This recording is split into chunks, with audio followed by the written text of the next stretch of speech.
Okay students, आज हम इस क्लास में कवर करेंगे चैप्टर नंबर 9 और चैप्टर नंबर 10। चैप्टर नंबर 9 का नाम है 7 C's ऑफ इफेक्टिव कम्युनिकेशन।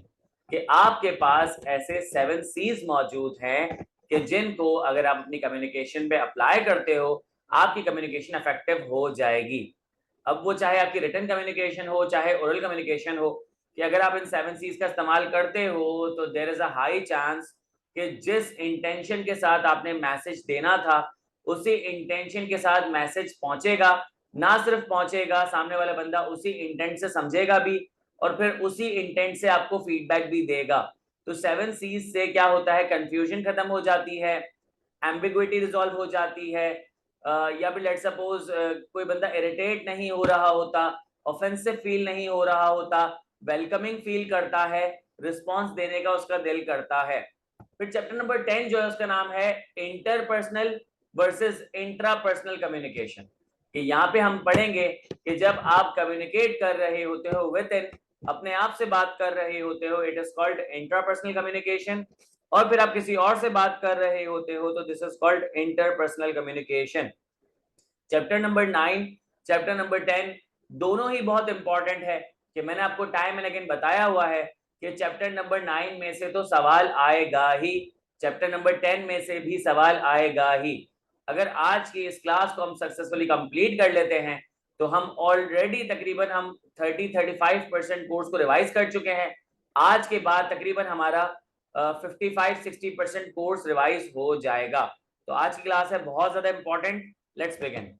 लिखा हुआ है इंट्रोडक्शन में, the 7 C's of communication is a checklist to ensure that your communication is effective. हम ऑलरेडी बात कर चुके हैं। 7 C's कुछ भी नहीं है, बस एक चेकलिस्ट है कि अगर आपने अपनी कम्युनिकेशन को बेहतर करना है तो आप 7 चीजों को देखोगे। आप देखोगे कि आपने जो भी मैसेज लिखा है वो कंप्लीट है या नहीं है, वो कर्टियस है या नहीं है, मतलब आप सामने वाले बंदे को रिस्पेक्ट दे रहे हो या नहीं दे रहे, वो कंसाइज है या नहीं है, कि आप जो भी बात कर रहे हो उसे ब्रीफ करके कह रहे हो या लिख रहे हो, या आप बात को एक्सटेंड कर रहे हो। फिर दूसरा, फिर चौथा, आप ये देखोगे कि उसके अंदर कंसिडरेशन है या नहीं है, आप अपनी ऑडियंस को कंसिडर करते हो या नहीं करते। उसके बाद आप ये देखोगे कि उसके अंदर क्लैरिटी है या नहीं। तो ये कुछ आपके पास सीज मौजूद है, टू बी स्पेसिफिक आपके पास 7 सीज मौजूद है। आप क्या करोगे, अपनी कम्युनिकेशन के अंदर सबको चेक कर लोगे। जब सातों सीज आपको मौजूद होंगे तो इसका मतलब ये है कि आपकी कम्युनिकेशन हो गई इफेक्टिव, यानी कि जिस इंटेंट से कम्युनिकेशन स्टार्ट हुई थी उसी इंटेंट से कम्युनिकेशन एंड भी हो रही है।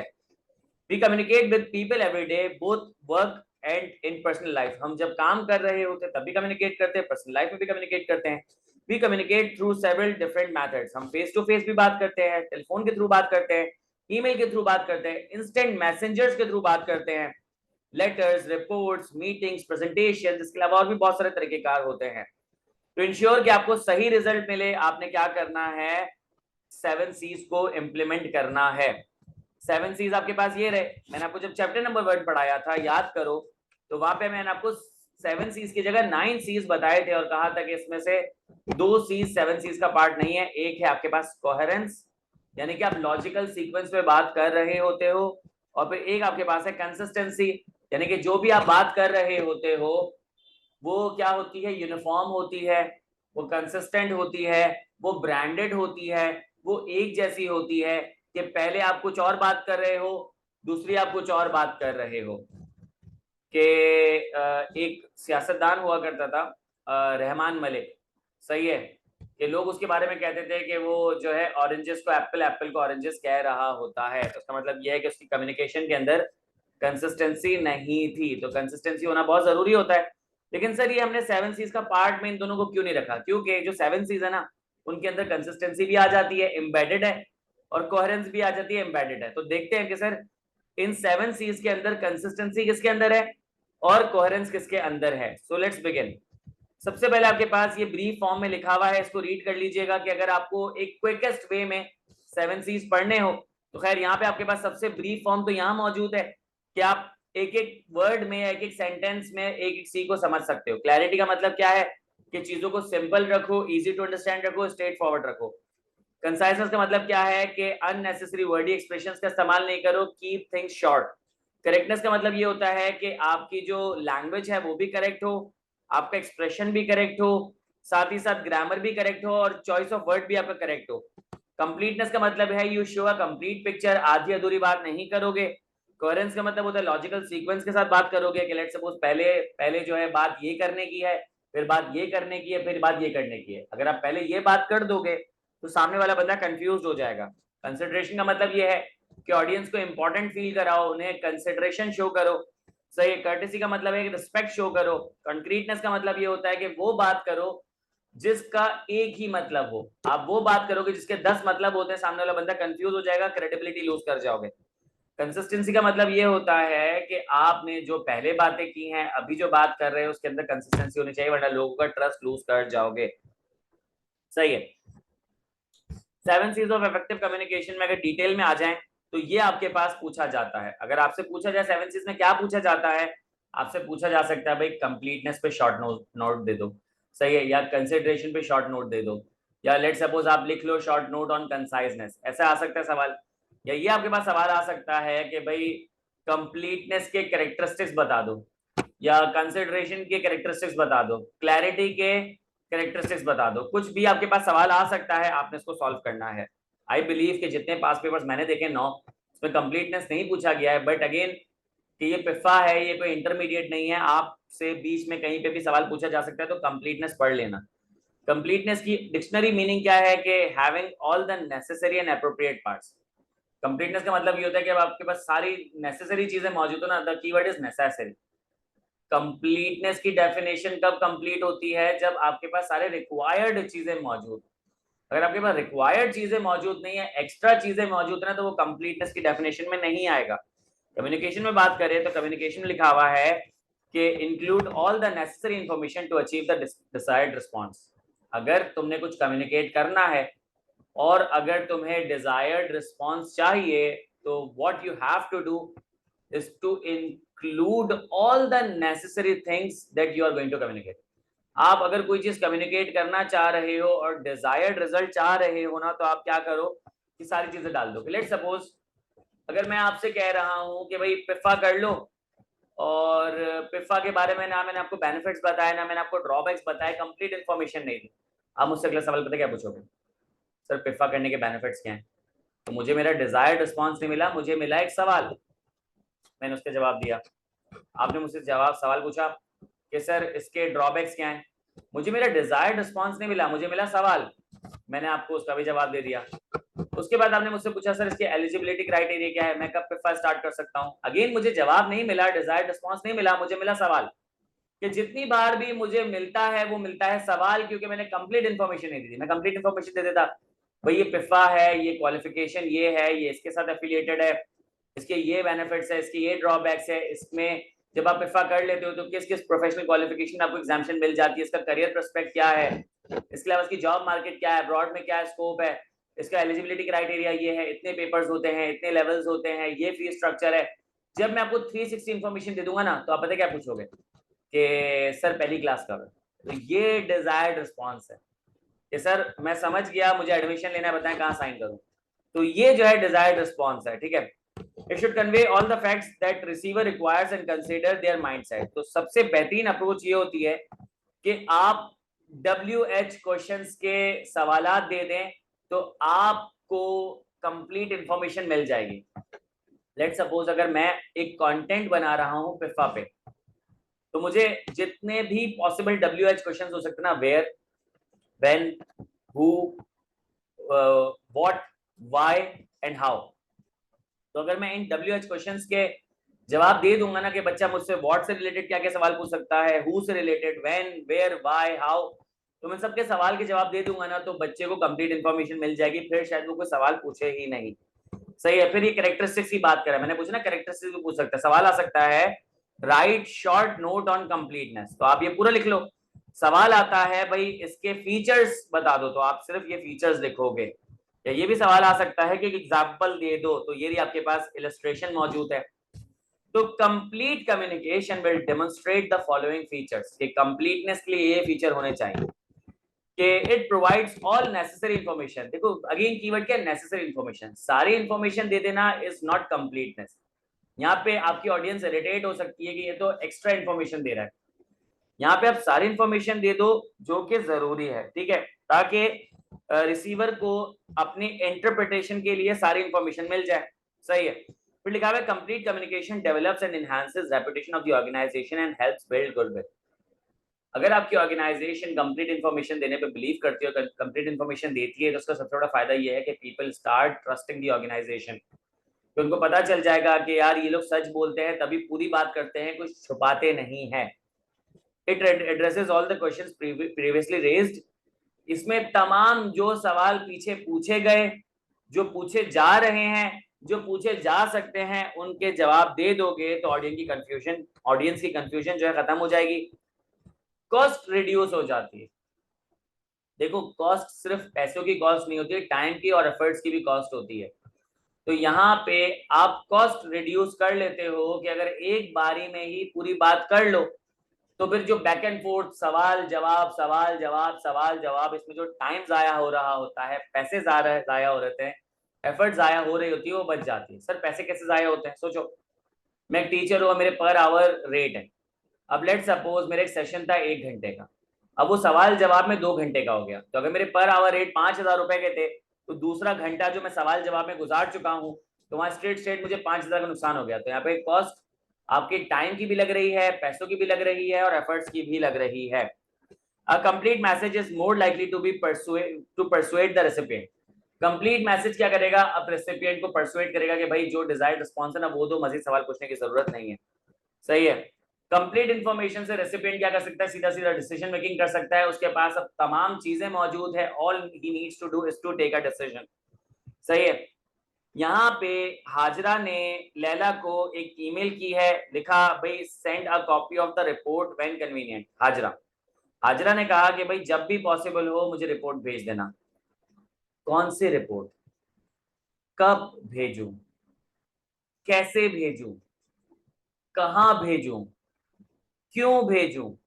कोई जवाब ही नहीं। तो यहाँ पे आपने कोई सवाल का जवाब दिया ही नहीं है, तो एट बेस्ट लैला पता है क्या करेगी? या तो रिस्पॉन्स नहीं करेगी, या आपसे कोई 500 सवाल पूछ लेगी, आपको डिजायर्ड रिस्पॉन्स नहीं मिलेगा। इंस्टेड आप लिख सकते थे, hi Laila, please could you email a soft copy PDF of last month sales report to Sobia. कि तुमने कहा कि भाई लैला तुम एक काम करो कि सॉफ्ट कॉपी ईमेल कर दो, पीडीएफ वर्जन पिछले महीने की सेल्स रिपोर्ट की सोबिया को। सोबिया की ईमेल एड्रेस का है, सीसीड इन दिस मैसेज, इस मैसेज के अंदर सीसी पे कार्बन कॉपी के तौर पे लगा हुआ इसका ईमेल एड्रेस। सोबिया को रिपोर्ट चाहिए कल के आखिर तक, यानी कि तुम अभी रिपोर्ट भेज दो, आज दोपहर में भेज दो, आज शाम में भेज दो, आज रात में भेज दो, कल सुबह भेज दो, कल दोपहर, कल शाम, इससे ज्यादा लेट नहीं करना, उसको कल रात तक चाहिए। so she can prepare an updated cash flow, ताकि वो अपडेटेड कैश फ्लो बना ले। सही है। क्योंकि उसकी मंडे को मीटिंग है, तो उसको बनाने के लिए भी 2-3 दिन चाहिए, तो आज शाम तक या कल शाम तक रिपोर्ट भेज दो। Kind regards Hajra. तो ये जो है आपके पास कंप्लीट ईमेल मौजूद है। तो आपके पास डू एज डायरेक्टेड में सीधा सीधा ये सवाल उठा के दिया जा सकता है कि आपको ये दे दिया जाए और कहा जाए इसको कंप्लीट कर लो, तो आप इसको इस तरीके से कंप्लीट कर दो कि इसकी कुछ एक्सरसाइजेस हैं वो हम सॉल्व करेंगे, आपकी ज्यादा जो है अंडरस्टैंडिंग बेहतर हो जाएगी। कंसाइजनेस, ऑक्सफोर्ड डिक्शनरी कहती है giving a lot of information clearly and in few words, brief but comprehensive. कि यहाँ पे आप कंसाइजनेस के साथ साथ क्लैरिटी भी अप्लाई कर रहे हो, कंप्लीटनेस भी अप्लाई कर रहे हो। इफ यू गो कंसाइज, अगर आप ब्रीफली बात कर रहे होते हो, तो there is a high chance कि शायद आप पूरी बात नहीं कर रहे। सही है। या आप क्लैरिटी के साथ बात नहीं कर रहे। आप जब भी कंसाइज जाते हो ना, तो आप किसी और सी को कॉम्प्रोमाइज नहीं कर सकते। कंसाइजनेस के चक्कर में क्लैरिटी उड़ा दी, कंसाइजनेस के चक्कर में कंप्लीटनेस उड़ा दी, ऐसा नहीं होता। सही है। For business communication, conciseness means communicating what you want to convey in the least possible words without foregoing the other C's of communication। कि कम से कम वर्ड्स में बात करो लेकिन बाकी C's को कॉम्प्रोमाइज नहीं करो। कंसाइजनेस बाय द वे एक दफा पूछा जा चुका है। अब आपके पास सवाल आता है कि भाई इस पे जो है वो शॉर्ट नोट लिख दो, तो पूरा कंसाइजनेस लिख देना। अगर लिखा जाता है कि भाई उसके फीचर्स बता दो, तो यहां से फीचर्स शुरू हो जाएंगे कि वर्डी एक्सप्रेशंस को रिमूव कर दिया जाता है, यानी कि सिंगल वर्ड्स यूज किए जाते हैं इंस्टेड ऑफ लॉन्ग वर्ड्स या फ्रेजेस। कि अगर लेट सपोज मैं वर्ड यूज कर रहा हूं remuneration, it's a long word, remuneration की जगह मैं सैलरी या पे वर्ड यूज कर सकता हूं।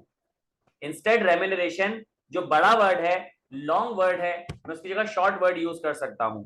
या फिर जो फ्रेजेस होते हैं, जैसे कि लेट सपोज आपके पास एक फ्रेज है कि इन ड्यू कोर्स, तो इन ड्यू कोर्स की जगह मैं कह सकता हूं सून या लेटर। तो यहां पे इंस्टेड में 3 वर्ड्स यूज करूं, मैं एक वर्ड भी यूज कर सकता हूं। या ऐसे कह सकता हूं कि ऑन अकाउंट ऑफ दिस, तो मैं कह सकता हूं बिकॉज ऑफ दिस। सही है। तो यहां पे आप क्या कर सकते हो कि 2-3 वर्ड सेव कर सकते हो, कंसाइज हो जाएगा। Bullet points are an effective tool to help achieve conciseness. अब देखिए मैंने यहाँ पे बुलेट पॉइंट्स इस्तेमाल किए तो मेरे टेक्स्ट कंसाइज हो गया है। Avoiding excessive and needless word underlining and highlighting the main messages. आप क्या कर रहे होते हो कि नीडलेस वर्ड्स यूज कर रहे होते हो ताकि आप हाईलाइटेड या अंडरलाइन वर्ड्स को ज्यादा बेहतर तरीके से समझा सको। नहीं समझाने की जरूरत है, जिसे नहीं समझ आ रहा वो गूगल कर ले, लेकिन जिन लोगों को समझ आ रहा है उनके लिए आप क्या कर रहे हो, कंसाइजनेस कॉम्प्रोमाइज कर रहे हो। सही है। रेलेवेंट इंफॉर्मेशन का इस्तेमाल करो, स्टिक टू द पॉइंट। आपने जो है वो लोगों की फीलिंग्स ओपिनियंस को स्टेट नहीं करना, सीधा सीधा उनके एक्शंस को स्टेट करना है। Only relevant information should be included. जैसे कि पॉइंट पे stick to the point, irrelevant statements हटा दो। सही है कि बहुत बार सोचने के बाद मैं इस नतीजे पर पहुंचा हूं।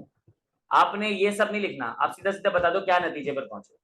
आप बता दो कि I have decided to not you not let you be the part of the team. I've decided to not let you be the part of the team. तो यहाँ पे अगर मैं कहूँ कि after having a thoughtful discussion with the teammates, I have concluded, तो वहां पे आपने जो शुरू का सेंटेंस था ना उसको हटा दें, उससे कोई फायदा नहीं होगा। सही पे लिखा हुआ है avoid long introductions and unnecessary explanations.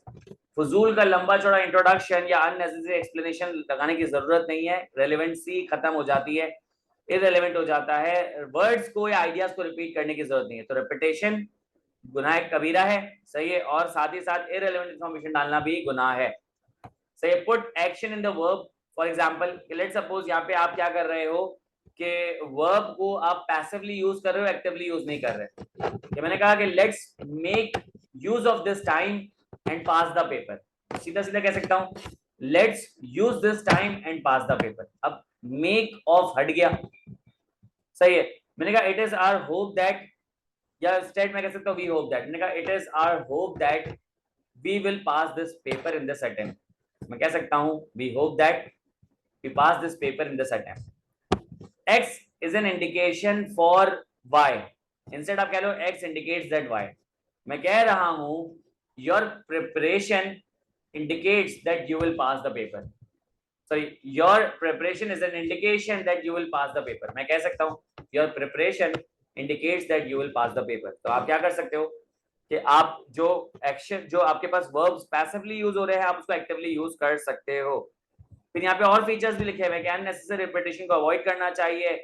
फिर उसके बाद लिखा हुआ है कि आपने long introductions, unnecessary explanations, over politeness को खत्म करना चाहिए। पैसिव वॉइस की जगह एक्टिव वॉइस का इस्तेमाल करो। कंसाइज मैसेज से टाइम सेव होता है, पैसे सेव होते हैं, एफर्ट सेव होती है। कंसाइज मैसेज जो ना अट्रैक्टिव होता है, अंडरस्टैंडेबल होते हैं। तो ये आपके पास कुछ लिखे हुए थे की पॉइंट्स, इसको जरा याद कर लीजिएगा। ये देखें इन ड्यू कोर्स का मतलब सून है, फ्यू इन नंबर का फ्यू है। ये बहुत इंपॉर्टेंट है। देखें यहाँ पे मैं आपको अभी तो कुछ हाईलाइट नहीं किया, लेकिन प्लीज यार इस चीज को पढ़ के जाना। आई कैप ये आपका पिफा जो है डायरेक्ट क्या करता है, इसी से सवाल बना देता है और आपको ये याद नहीं आएंगे ना, फंस जाओगे। ये याद कर लेना, ठीक है, प्लीज ये याद कर लेना। अब इलस्ट्रेशन दी हुई है, राशिदा ने क्या किया है कि एक रिपोर्ट भेजी है मैनेजमेंट को। We chose to implement option A having established improved results on profitability. अब देखो यहाँ पे क्या है, इन्होंने पैसिव वर्ब्स यूज किए हैं। वी चोज टू इम्प्लीमेंट की जगह कह सकते हो वी इम्प्लीमेंटेड ऑप्शन ए। सही है। हैविंग एस्टैब्लिश्ड इम्प्रूव्ड प्रॉफिटेबिलिटी, जिसकी जो प्रॉफिटेबिलिटी है वो क्या है, इम्प्रूव्ड है। सही है। फिर आगे लिखा हुआ है आवर रिजल्ट्स प्रोवाइड एविडेंस तो our results show, provide evidence की जगह शो या इंडिकेट या डिस्प्ले, सही है, इंडिकेट और results show that pre-tax profit increases by 8%, सही है। The analysis in appendix A, भाई जो भी चीज है एनालिसिस कुछ भी है वो अपेंडिक्स ए में ना, सीधे लिखो the appendix A goes into more detail about the profit by product line and provide support for the decision। तो लिखो the appendix A discusses profit by product line and support the decision। provide support, सीधा सीधा support the decision। तो यहाँ पे आपने reduce कर दिया, नीचे पढ़ लो, यही लिखा हुआ है, we implemented option A having established improved profitability, our results suggest, मैंने शो कहा था, सजेस्ट का है, suggest that pre-tax profit increased by 8%। appendix A details, मैंने क्या था, discusses profit by product line and supports the decision। Simple, ये भी एक्सरसाइज आपके पास पूछी जा सकती है। इलस्ट्रेशन तो रट भी लो ना, तो कोई गम नहीं है, आ सकता है डूएस डायरेक्टेड में। अगर आपके पास 5 से 6 मार्क्स का डूएस डायरेक्टेड आ गया ना, और लिटरली यहीं से कॉपी पेस्ट हो गया, हलवा हलवा कहते हैं ना जिसे, वो है, आपने क्या करना है, उसे बस खा लेना है, आपने कोई इस पे एफर्ट नहीं करनी है, खुद ही आप हजम कर लोगे इसको। Consideration, careful not to inconvenience और harm others. When you are being considerate, what you are doing, कि you are actively trying not to harm others. जब आप कंसिडरेट होते हो तो आप कोशिश कर रहे हो तो एक्टिवली कि किसी को नुकसान नहीं पहुंचाओगे, बल्कि फैसिलिटेट करोगे, फायदा दोगे, सही है। अब यहाँ पे बिजनेस कम्युनिकेशन में कंसिडरेशन का मतलब ये होता है कि आप ऑडियंस के साथ एम्पैथाइज करते हो। एम्पैथाइज का मतलब ये होता है कि आप अपने आप को उनकी जगह रख के देखते हो, क्या उनको कोई परेशानी तो नहीं है, उनको कोई फाइनेंशियल इनस्टेबिलिटी तो नहीं है, उनको कोई मेंटल ट्रॉमा तो नहीं है, साइकोलॉजिकली एब्सेंट तो नहीं है, स्ट्रेस में तो नहीं है, डिप्रेशन में तो नहीं है, या लेट सपोज कोई एंगर तो नहीं है, कोई हेट्रेड तो नहीं है, या एब्सेंस ऑफ माइंड तो नहीं है। आप क्या करते हो, अपने अपने आप को उनकी जगह पे रख के देखते हो, तो यू आर बीइंग कंसिडरेट। आप उनके व्यू पॉइंट को, उनके माइंड सेट को, उनके एजुकेशन लेवल को, मूड को, डिजायर को, नीड्स को लेके समझते हो, सही है। ये उसके क्या है आपके पास। अच्छा, consideration is one of the most important and favourite areas of पिफ्फा, कि पिफ्फा इसके सवाल पूछता ही है।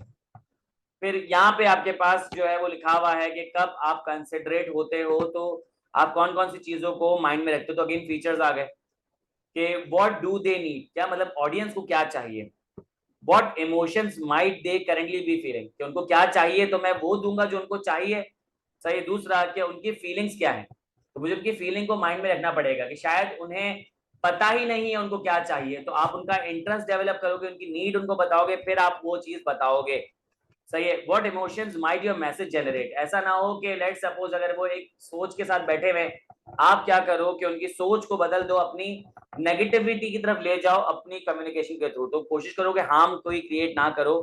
फिर लिखा हुआ है कंसिडर करंट और पोटेंशियल प्रॉब्लम्स, हर प्रॉब्लम जो वो फेस कर रहा है या फेस कर सकता है उसके बारे में सोच लो, सही है। तो उनके सेल्फ रिस्पेक्ट के बारे में सोचो कि कोई ऐसी बात नहीं करना कि वो अपनी रिस्पेक्ट लूज कर जाए, सही है।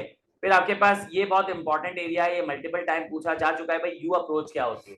वो यू अप्रोच कहे, कंसिडरेशन कहे, एक ही बात है। तो you focus instead of you, sorry you focus on you instead of I और बी। आप क्या करते हो, यू एटीट्यूड का इस्तेमाल करते हो, सामने वाले को क्रेडिट देते हो, सामने वाले को अप्रिशिएट करते हो, ठीक है।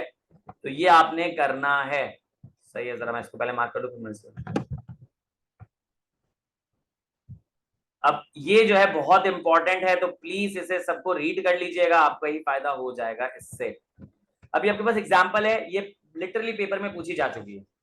ये कह रहा है कि कब आप यू एटीट्यूड अप्लाई करते हो, जब पॉजिटिव मैसेज होता है। I am delighted to announce that we will be maintaining prices at existing level. मैं बहुत खुश हूं कि मैं प्राइस लेवल मेंटेन कर रहा हूं। तो क्या तुम एहसान कर रहे हो किसी पे? आप कहो you will be able to benefit from the same prices as you paid last year, यानी कि तुम्हारा फायदा, तुमने वही पैसे देने जो तुमने पिछली बार पैसे पे किए थे, यानी कि तुम्हें ज्यादा पे नहीं करने, इन्फ्लेशन तुम्हें यहाँ पे हिट नहीं कर रही है। तो इट्स ऑल अबाउट यू। सही, लेट्स सपोज एक बंदे ने पेपर पास कर लिया, I have passed you in your paper. तो सामने बंदा बोलेगा तूने कहाँ पास किया, तूने तो इतना मुश्किल पेपर बनाया था कि मैं फेल हो जाऊं।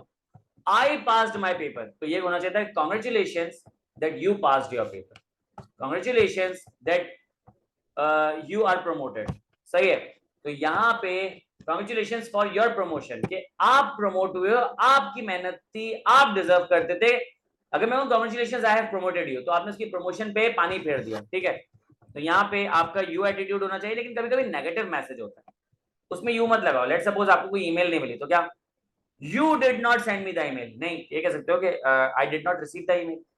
उसका मतलब ये हो सकता है कि शायद इंटरनेट का मसला था, शायद तुमने नहीं भेजी, शायद मुझे नहीं मिली, कोई और मसला हो गया होगा. सही है, तो ये पढ़ लेना. अब यहाँ पे इन्होंने एक्सट्रैक्ट दिया हुआ है कि जिसमें क्या है कि कलसूम ने क्लाइंट को एक ईमेल भेजी और कलसूम फुल जो है ना एरोगेंट चल रही है, कंसिडरेशन तो उसको पता ही नहीं है. I would like to express my thanks for your order dated 16th April. Thank you for your order on 16th April.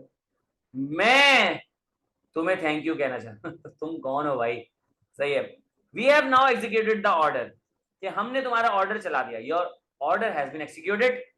सही है. And I would like to draw your attention. Your order has been executed and your attention is required to our dispatch orders. Our name to the dispatch documents that includes invoice, packing note, and driver delivery note. Our invoice, our packing note, our delivery, our dispatch. I have attached the email. नहीं sir. नीचे देखो. Thank you for your order dated 16 April. The goods you ordered have now been dispatched. किसने dispatch किए नहीं बताने की जरूरत है. जाहिर सी बात है तुमने किए. Please find the attached relevant dispatch documents include invoice, packing note, and driver delivery note. Simple. सही है. तो ये भी आपके पास पूछा जा चुका है, तो इसे भी आपने मैं तो ये कहूंगा सभी पढ़े आप, ये बहुत इंपॉर्टेंट है, मिस मत कीजिएगा.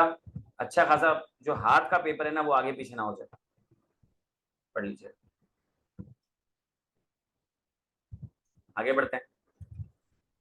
कॉन्क्रीटनेस. कॉन्क्रीटनेस की वैसे उर्दू मीनिंग जो होता है वो होता है पुख्तगी, कि आप जो भी बात कर रहे हो वो क्या कर रहे हो, एविडेंस के साथ बात कर रहे हो, वो बिल्कुल स्पेसिफिक बात कर रहे हो, टू द पॉइंट बात कर रहे हो, वो वर्ड यूज कर रहे हो जिसके चार मीनिंग नहीं होते.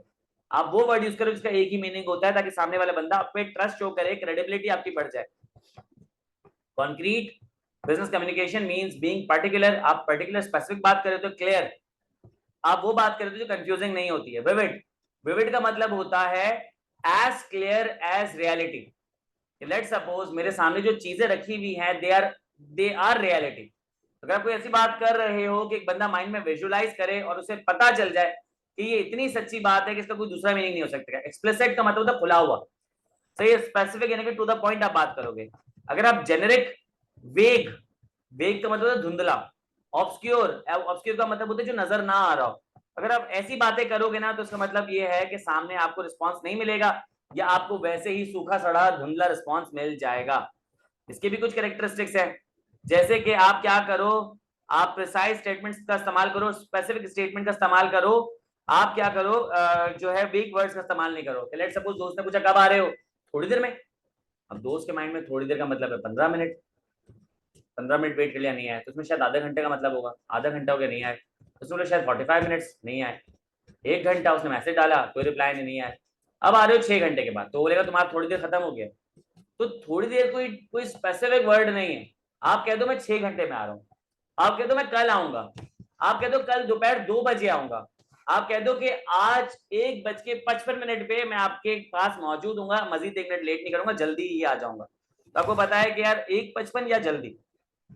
लेकिन अगर आप ऐसे वर्ड यूज करते हो, सून, नियर, सही है, ऑलमोस्ट, स्लाइटली, ड्रास्टिकली, तो इसका कोई मतलब नहीं है. अब लिखा सेल्स हैव इंक्रीज स्लाइटली. सेल्स थोड़ी सी बढ़ गई. कितने थोड़ी सी? तो मैंने कहा सेल्स हैव इंक्रीज बाय 6%. सही. और कंक्रीट कर दिया कि भाई पिछली बार हुई थी 50 मिलियन की सेल हुई थी. 50 मिलियन का 6% होता है 3. तो इस बार 53 मिलियन सेल हो गई है. तो क्या लिखा हुआ है, sales have increase by 6% from $5 million to $53 million. Sir ये जो स्लाइटली बढ़ी है कितने टाइम में बढ़ी है? 1 साल में बढ़ी है. लेट्स सपोज मैं स्लाइटली सेल बढ़ी है, आपने बोला चलो ठीक है. कितने टाइम में बढ़ी? आप बोले 2 साल.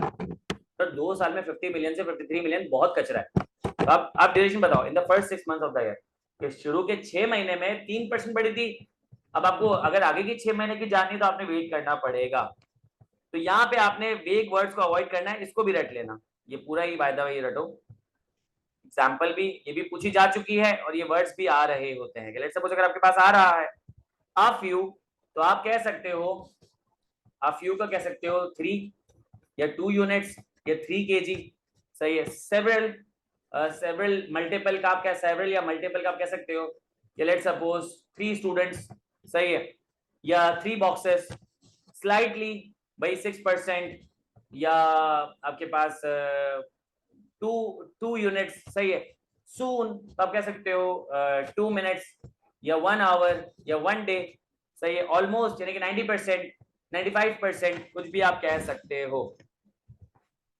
फिर ये आपके पास और फीचर्स लिखे हुए कि कॉन्क्रीट मैसेज से मिस इंटरप्रिटेशन के चांसेस खत्म हो जाते हैं, कॉन्क्रीट मैसेज में स्ट्रेंथ आ जाती है कम्युनिकेशन के अंदर, कॉन्फिडेंस बढ़ जाता है, कॉन्क्रीट मैसेज में प्रोफेशनलिज्म शो हो रही होती है, और लोग क्या करते हैं कि आपके वर्ड्स को यूज करते हुए क्लियर इमेज माइंड में बना सकते हैं।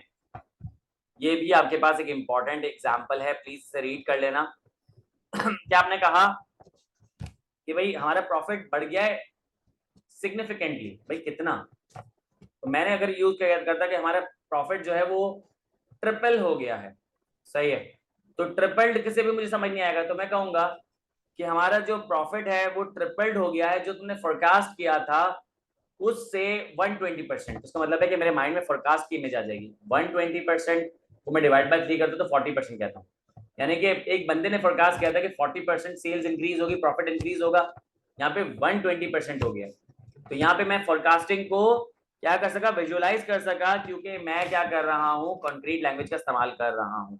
फिर आ जाते क्लैरिटी पे। डिक्शनरी मीनिंग है क्वालिटी ऑफ बीइंग क्लियर, यानी कि किसी चीज का कोहेरेंट होना, यानी कि लॉजिकल सीक्वेंस पे चलना, और उसका इंटेलिजिबल होना, यानी कि वो चीज समझ आ जाए, अंडरस्टैंडेबल हो। इंटेलिजिबल का मतलब होता है अंडरस्टैंडेबल। तो यहाँ पे वर्ड आ गया कोहेरेंट, एक सी जो 9C में आ रहा था कोहेरेंस, यानी कि अगर आपने किसी भी चीज को क्लियर करना है ना, उसको अंडरस्टैंडेबल बना दो। इंटेलिजिबल का मतलब होता है अंडरस्टैंडेबल बना दो और उसे एक सीक्वेंस में खड़ा कर दो। तो यहाँ पे आ गया है क्लैरिटी, सही है। बिजनेस कम्युनिकेशन में क्लैरिटी का मतलब ये होता है कि आप पर्टिकुलर मैसेज और गोल पे फोकस करो, पूरी पूरी कहानियों पे फोकस ना करो, one thing at a time.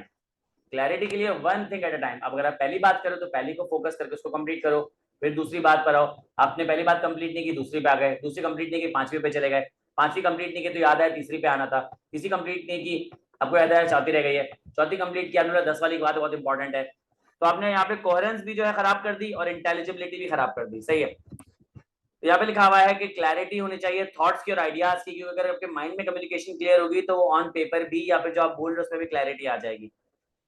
Exact words use करो, कॉन्क्रीट वर्ड्स यूज करो, वो वर्ड्स यूज करो जो फेमिलियर है, लोग जानते हैं, और appropriate as per the situation word use करो। अगर आप सेंटेंस और पैराग्राफ बना रहे हो तो कोशिश करो एक सेंटेंस में 15 से 20 वर्ड से ज्यादा यूज नहीं करो। यूनिटी के लिए एक पैराग्राफ में एक बात करो। कोहेरेंस में मतलब होता है लॉजिकल सीक्वेंस का इस्तेमाल करो। एम्फेसाइज करो, एक चीज पे मल्टीपल चीजों पे एक साथ एम्फेसाइज नहीं करो। फिर ये फीचर्स आ गए कि जब आप कॉन्क्रीट क्लैरिटी के लिए जा रहे होते हो तो आप कोशिश करते हो कि लैटिन टर्म्स का इस्तेमाल नहीं करते। अक्सर लोग क्या करते हैं, शशका दिखाने के लिए, होशियारी जानने के लिए लैटिन वर्ड्स का इस्तेमाल करते हैं। देखो हमारे पास वोकैबुलरी और भी लैंग्वेजेस की मौजूद है। या फॉरेन इक्विवेलेंट का इस्तेमाल नहीं करो। अगर आप इंग्लिश में बात कर रहे हो तो बीच में फ्रेंच के टीके लगाने की जरूरत नहीं है, स्पेनिश के टीके लगाने की जरूरत नहीं है। इंडिया की जो हिंदी है ना वो काफी पॉपुलर हो गई है। अक्सर अंग्रेज क्या करते हैं, लेट सपोज जब भी वो बात कर रहे होते हैं पीस की, या वो बात कर रहे होते हैं मेंटल पीस की या फिर इनर पीस की, तो उनके माइंड में योगा आता है। तो वो क्या करते हैं, वो जब स्टार्ट करते हैं बात को या एंड करते हैं वो नमस्ते करते हैं हाथ जोड़ के।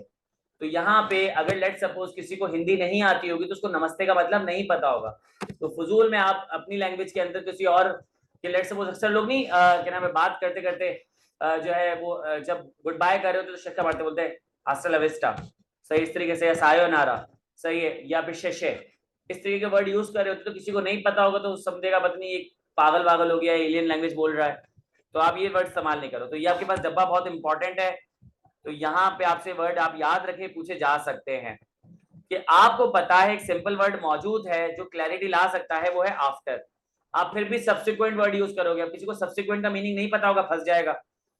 आपको पता है फॉर एग्जाम्पल का शॉर्ट फॉर्म है ई डॉट जी। अगर किसी को ई डॉट जी का नहीं पता होगा तो ज्यादा बेहतर है ना फॉर एग्जाम्पल लिखो। अगर मैं लिख रहा हूं डेट इज, तो मैं आई डॉट ई डॉट नहीं लगाऊंगा, मैं क्या लिखूंगा, मैं लिखूंगा डेट इज। सही है। तो शॉर्ट फॉर्म्स या एफ आई आई लिख दिया। एफ आई आई का मतलब होता है फॉर योर इन्फॉर्मेशन। अब किसी को नहीं पता होगा, लेट्स से मैंने लिख दिया B R B, be right back. तो सब लोगों को जो है ना शॉर्ट फॉर्म्स नहीं पता होते। इंस्टेड रेम्यूनरेशन, किसी को रेम्यूनरेशन का मतलब नहीं पता होगा, और सबसे बड़ी बात है जगह घेरेगा, आप पे लिखो। सर का एक लैटिन वर्ड है कि सर का मतलब होता है अबाउट। सही है। तो लेट्स सपोज मैंने अपनी वेबसाइट बनाई और अबाउट अस का पेज है, मैंने लिख दिया सर का। अब वो समझेगा शायद इसमें सिरका वगैरह बिक, सिरका है पकौड़े दबो के खाएंगे इसमें, तो सिरका का मतलब होता है अबाउट, तो अबाउट यूज करो। हम डोमिसाइल वर्ड यूज करते हैं, डोमिसाइल का मतलब होता है होम, तो आप होम वर्ड यूज करो। Statement of payment, statement of payment की जगह आप इनवॉइस वर्ड यूज करो। सही है। फिर कुछ लोग फ्रेंच वर्ड यूज करते हैं, स्पेनिश वर्ड यूज करते हैं, लैटिन वर्ड यूज करते हैं, उसकी जगह सिंपल वर्ड्स है वो यूज करो।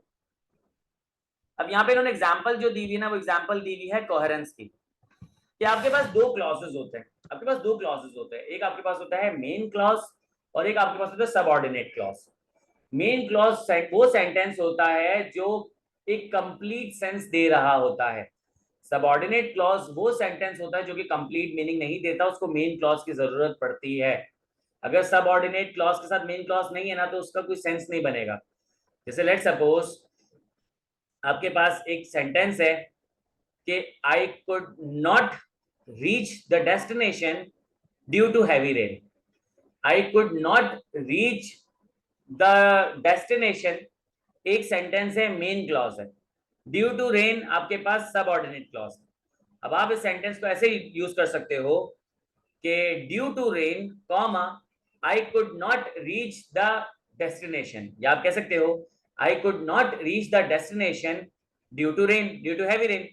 अब आप जो कोहेरेंस इस्तेमाल करोगे वो है सबऑर्डिनेट क्लॉज या मेन क्लॉज, या फिर आप कर सकते हो मेन क्लॉज और सबऑर्डिनेट क्लॉज, ये कोहेरेंस समझ आती है। लेकिन अक्सर ऐसा होता है कि मेन क्लॉज बीच में से तोड़ा, सबऑर्डिनेट क्लॉज घुसाया और फिर मेन क्लॉज को कंप्लीट किया, तो इससे खिचड़ी बन जाती है। तो मैंने कहा I due to heavy rain could not reach the destination, तो यहां पे क्या होगा, क्लैरिटी कॉम्प्रोमाइज हो जाएगी।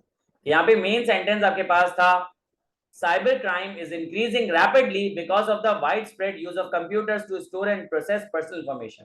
सही है। तो यहाँ पे आपके पास दो सेंटेंसेस है, cyber crime is increasing rapidly, ये है मेन क्लॉज। सबऑर्डिनेट क्लॉज है because of the widespread use of computer to store and process personal information.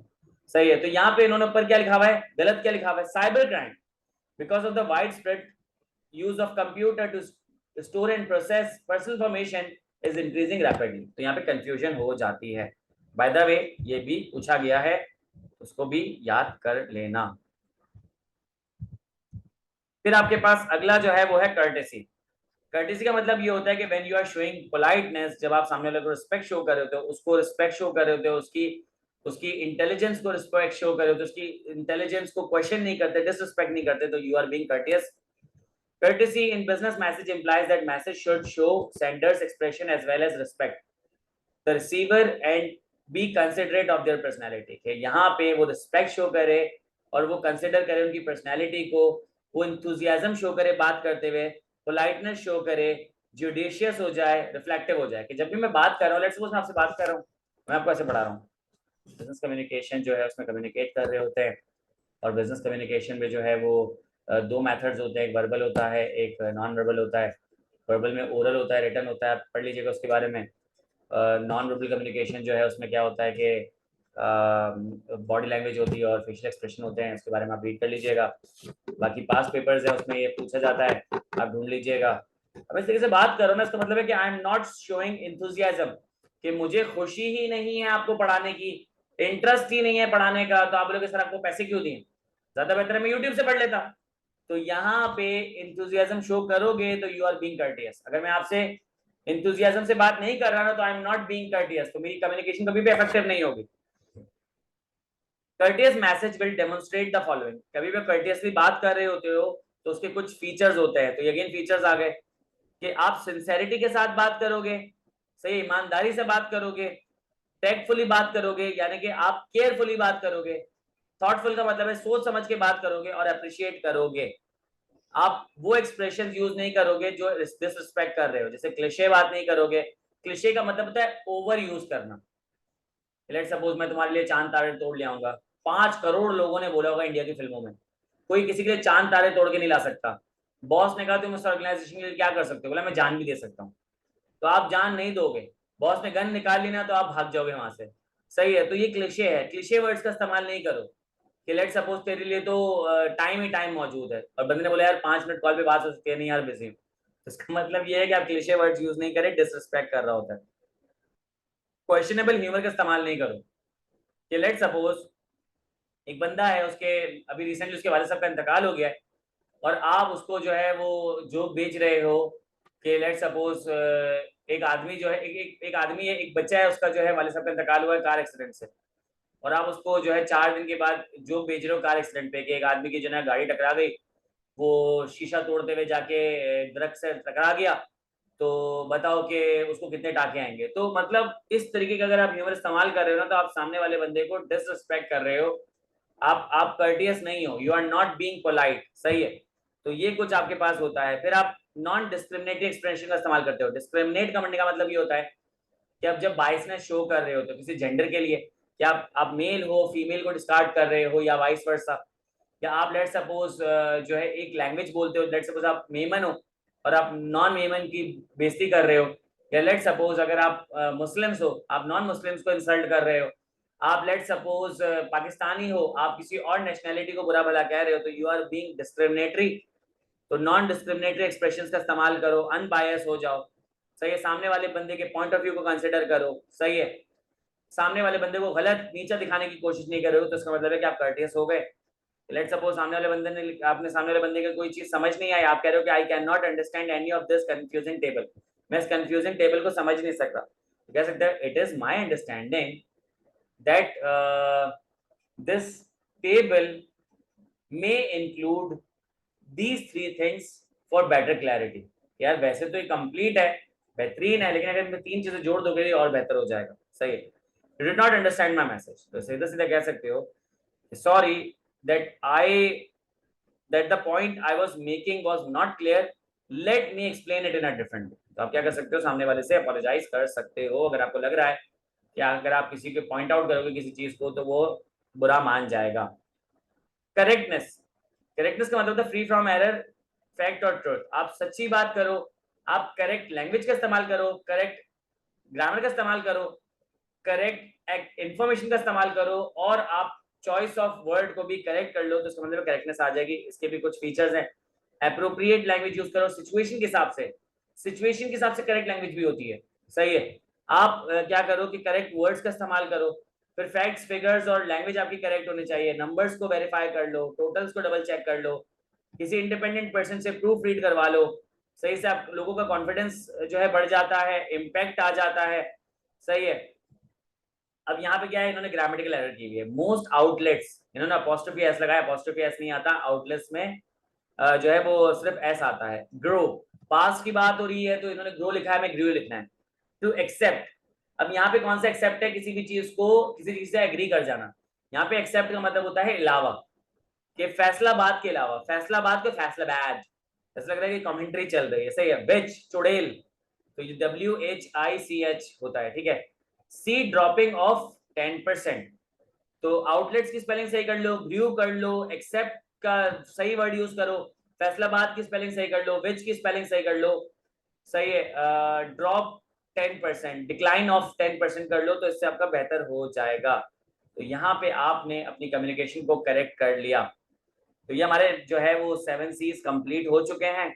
ये बहुत इंपॉर्टेंट है। कंसिडरेशन पूछा जा चुका है, कंप्लीटनेस पूछा जा चुका है, क्लैरिटी पूछा जा चुका है। सही है, इसके अलावा जो है आपके पास आई बिलीव करेक्टनेस पूछा जा चुका है। तो आपके पास कोई भी जो है सी पूछा जा सकता है। प्लीज बी प्रिपेयर्ड, ये बहुत इंपॉर्टेंट चैप्टर है, हर अटेम्प्ट में आता है। इसके डू एज डायरेक्टेड भी आ सकते हैं। इसको कहूंगा सोने पे सुहागा कि एक्स्ट्रा और मार्क्स मिल जाएंगे। अगर डू एज डायरेक्टेड आएगा भी ना, उसके बावजूद भी इसका सवाल आता है, और बोलो। तो यहाँ पे आपके पास अच्छे खासे मार्क्स है सिक्योर करने के लिए। अगली क्लास में इसकी मतलब अभी तो मैं चैप्टर नंबर 10 स्टार्ट कर रहा हूँ, अगली क्लास में मैं जिसकी प्रैक्टिस करूंगा 7 सीज की जो प्रैक्टिस हैंडआउट्स आप सबको उसके बारे में पता है, मैं आपको वो भी प्रैक्टिस करा दूंगा। अब यहाँ हो रहे हैं 5:21, 10 मिनट का ब्रेक लेते हैं, 5:30 पे मिलते हैं और चैप्टर नंबर 10 स्टार्ट करते हैं। तो 10 मिनट का ब्रेक, फिर उसके बाद स्टार्ट करेंगे चैप्टर नंबर 10 जिसका नाम है इंटरपर्सनल वर्सेस इंट्रापर्सनल कम्युनिकेशन। तो 10 मिनट के बाद मुलाकात होती है। ओके, अब स्टार्ट करते हैं रिवीजन ऑफ चैप्टर नंबर 10 जिसका नाम है इंटरपर्सनल वर्सेस इंट्रापर्सनल कम्युनिकेशन। सबसे पहले आपके पास इंट्रापर्सनल कम्युनिकेशन आ रहा है कि intrapersonal communication also known as self talk, अपने आप से बात करना, इंटरनल मोनोलॉग, अपने अंदर यानी कि जो आप अंदर बात कर रहे होते हो उसे ड्रामेटिक वे में बात करने को कहते हैं इंटरनल मोनोलॉग। कि जब मैं कोई बात कर रहा होता हूं, मैं इमोशंस के साथ या लेट्स सपोज एक्सप्रेशंस के साथ बात कर रहा होता हूं, that's internal monologue. Inner speech, अपने आप से अंदर मोनोटोनस वे में बात करना। इनर एक्सपीरियंस, जो भी मैं इंटरनली फील कर रहा होता हूं। इंटरनल डिस्कोर्स, डिस्कोर्स का मतलब होता है बातचीत। तो इसका कोई भी नाम हो, ये कहलाता है इंटरपर्सनल कम्युनिकेशन। ये एक यूनिक प्रोसेस है जिसमें आप कॉन्शियसली, जब आपको पता होता है, सब कॉन्शियसली आपको नहीं पता होता, आप क्या करते हो, अपने आप से कनेक्ट हो रहे होते हो। इंटरपर्सनल कम्युनिकेशन में क्या होता है कि दो या दो से ज्यादा लोगों के दरमियान इंफॉर्मेशन एक्सचेंज हो रही होती है। इंट्रापर्सनल में वही इंफॉर्मेशन इंटरनली एक्सचेंज हो रही होती है। कुछ लोग आर्ग्यू करते हैं कि इंट्रापर्सनल कम्युनिकेशन कम्युनिकेशन होती ही नहीं है, क्योंकि यहाँ पे सेंडर कौन है, रिसीवर कौन है, ये कभी भी पता नहीं चल पाता। लेकिन उसके बावजूद भी इंट्रापर्सनल कम्युनिकेशन की सिग्निफिकेंस है कि ये हम अपनी डेली बेसिस पे अपनी जो मैटर्स होते हैं पर्सनल और प्रोफेशनल, उसके अंदर यूज कर रहे होते हैं। इंट्रापर्सनल कम्युनिकेशन से सबसे अच्छी बात पता है क्या होती है कि इंट्रापर्सनल कम्युनिकेशन आपको हेल्प करती है कि जो आपके माइंड में आइडिया है, जो ओपिनियन है, जो फीलिंग है, आप उससे क्या कर सकते हो, माइंड के अंदर प्रिपेयर कर सकते हो, ड्राफ्ट कर सकते हो कि जो एक्चुअल इंटरपर्सनल कम्युनिकेशन है ना वो आप परफॉर्म कर सको। तो अगर इंट्रापर्सनल कम्युनिकेशन नहीं होगी ना तो इंटरपर्सनल कम्युनिकेशन इनफेक्टिव हो जाएगी। तो इंट्रापर्सनल कम्युनिकेशन आपको हेल्प कर रही होती है कि आप अपने बिहेवियर को, अपने एटीट्यूड को, अपनी कम्युनिकेशन को, अपने प्रोसीजर्स को, अपने डिसीजन मेकिंग को, अपने एक्शंस को ज्यादा बेहतर तरीके से प्रोसेस कर सको और फिर बाद में उसे परफॉर्म कर सको। अब यहाँ पे इंग्रेडिएंट्स लिखे हुए हैं कि इंट्रापर्सनल कम्युनिकेशन को इंट्रापर्सनल कम्युनिकेशन ये तीन चीजें बनाती हैं। आपके पास सेल्फ कॉन्सेप्ट होना चाहिए, आपको अपने बारे में पता होना चाहिए। When you are talking to yourself about yourself is called self concept. Perception क्या होता है कि अपने से बाहर की चीजों के बारे में आपकी अवेयरनेस होनी चाहिए। When you are talking to yourself about others is called perception. When you are talking to yourself about yourself is self concept. When you are talking to yourself about others is it's called perception. अब वो कोई चीज हो सकती है, कोई इंसान हो सकता है। एक्सपेक्टेशन, एक्सपेक्टेशन जो है वो फ्यूचरिस्टिक होती है कि जब आप अपने से रिलेटेड कोई बात कर रहे होते हो फ्यूचर एक्सपेक्टेशन को माइंड में रखते हुए, दैट्स एक्सपेक्टेशन। जब आप दूसरों से रिलेटेड कोई फ्यूचर में बात सोच रहे होते हो, दैट्स एक्सपेक्टेशन। तो एक्सपेक्टेशन अपने आप से भी हो सकती है, दूसरों से भी हो सकती है। तो फ्यूचर सेल्फ कॉन्सेप्ट या फ्यूचर परसेप्शन इज एक्सपेक्टेशन। सही है। अब ये चैप्टर आपके पास इतनी बार आया है ना कि सोच है किसी की भी, ये सबसे ज्यादा इंपॉर्टेंट चैप्टर है। सही है। इसमें आपसे सीधा सीधा ये पूछा जा सकता है भाई इंटरपर्सनल कम्युनिकेशन जो है इस पे एक ब्रीफ नोट लिख दो, तो आप ये लिख देना। सही है। आपके पास सवाल आ सकता है भाई इंटरपर्सनल कम्युनिकेशन में ब्रीफ नोट लिख दो और उस पे एग्जांपल दे दो, तो आप ये भी हाइट इसमें ऐड कर देना। आपके पास ये सवाल आ सकता है इंटरपर्सनल कम्युनिकेशन एक्सप्लेन कर दो और उसके 3 इंग्रेडिएंट्स बता दो, तो आप ये लिख देना। सही है। या आपके पास सीधा सीधा सवाल ये आ सकता है कि इंटरपर्सनल कम्युनिकेशन के तीनों इंग्रेडिएंट्स को एक्सप्लेन कर दो, तो इनकी डेफिनेशंस लिख देना। आपके पास ये आ सकता है व्हाट इज सेल्फ कॉन्सेप्ट, और सेल्फ कॉन्सेप्ट के 3 कंपोनेंट्स बता दे, तो ये लिख देना। सही है। आपके पास सवाल आ सकता है परसेप्शन क्या होता है, परसेप्शन के जो है वो फैक्टर्स लिख दो, तो आप ये लिख देना। सही है। आपके पास आ सकता है एक्सपेक्टेशन क्या होती है, एक्सपेक्टेशन के फैक्टर्स लिख दो, तो आप क्या करोगे, आप ये लिख दोगे। तो यहाँ पे आपके इतने सवाल बने हैं और बन सकते हैं कि सोच है। आपसे पूछा भाई सेल्फ कॉन्फिडेंस और सेल्फ असर्टिवनेस में क्या फर्क है, तो आप यहां से देख के लिख सकते हो। सवाल पूछे जा रहा है कि परसेप्शन के 2 फैक्टर्स एक्सप्लेन कर दे, कॉन्टेक्स्ट और परसीवर, तो आप परसीवर और कॉन्टेक्स्ट के बारे में बात कर लें। तो यहाँ बहुत सारा कुछ निकल सकता है। चलो आ जाते हैं सेल्फ कॉन्सेप्ट पे। मैंने कहा when you are talking to yourself about yourself is self concept. Self concept provides the basis for interpersonal communication because it governs how a person perceives one's self and is oriented towards other individual. तो ये मैं खुद कैसा हूं और मैं दूसरों के लिए कैसा हूं, तो मैं अपने अपने बारे में बात कर रहा हूं. सेल्फ कॉन्सेप्ट को सेल्फ अवेयरनेस कह सकते हैं. सेल्फ अवेयरनेस वर्ड हम बहुत ज्यादा यूज कर रहे होते हैं. इसके 3 फैक्टर्स होते हैं: बिलीव्स, वैल्यूज एंड एटीट्यूड. कि आपका बिलीव क्या है, आप किस चीज को वैल्यू दे रहे होते हो, और आपका लोगों की तरफ या चीजों की तरफ एटीट्यूड क्या है. तो बिलीव जो है वो डिस्क्रिप्टिव भी होता है, प्रिस्क्रिप्टिव भी होता है. डिस्क्रिप्टिव वर्ड निकला है डिस्क्राइब से, प्रिस्क्रिप्टिव वर्ड निकला है प्रिस्क्राइब से. डॉक्टर क्या करता है, जब मैं उसके पास जाता हूं पहले वो मुझे एनालाइज करता है, वो मुझे मेरी सिचुएशन को डिस्क्राइब करता है. वो बताता है कि भाई आपको खांसी है, आपको इन्फेक्शन है, आपको ये मसला है. फिर बाद में आपको क्या करते हैं, दवाई प्रिस्क्राइब करता है. डिस्क्राइब करने का मतलब है कि जो चीज जैसी है उसके बारे में बता देना. प्रिस्क्राइब का मतलब ये है कि उसे कैसे बेहतर करना है या उसे कैसे चेंज करना है, प्रिस्क्रिप्शन. तो बिलीव क्या होता है कि किस जो चीजें मौजूद हैं उसको मैं कैसे अपने माइंड में डिस्क्राइब करता हूं, मैं उनको कैसे बेहतर कर सकता हूं, दैट्स माय बिलीव. सही है, अच्छा बुरा, सही सही गलत, इसके बारे में मेरी डिस्क्रिप्शंस क्या, मेरी प्रिस्क्रिप्शंस क्या है, ये मेरा बिलीव है.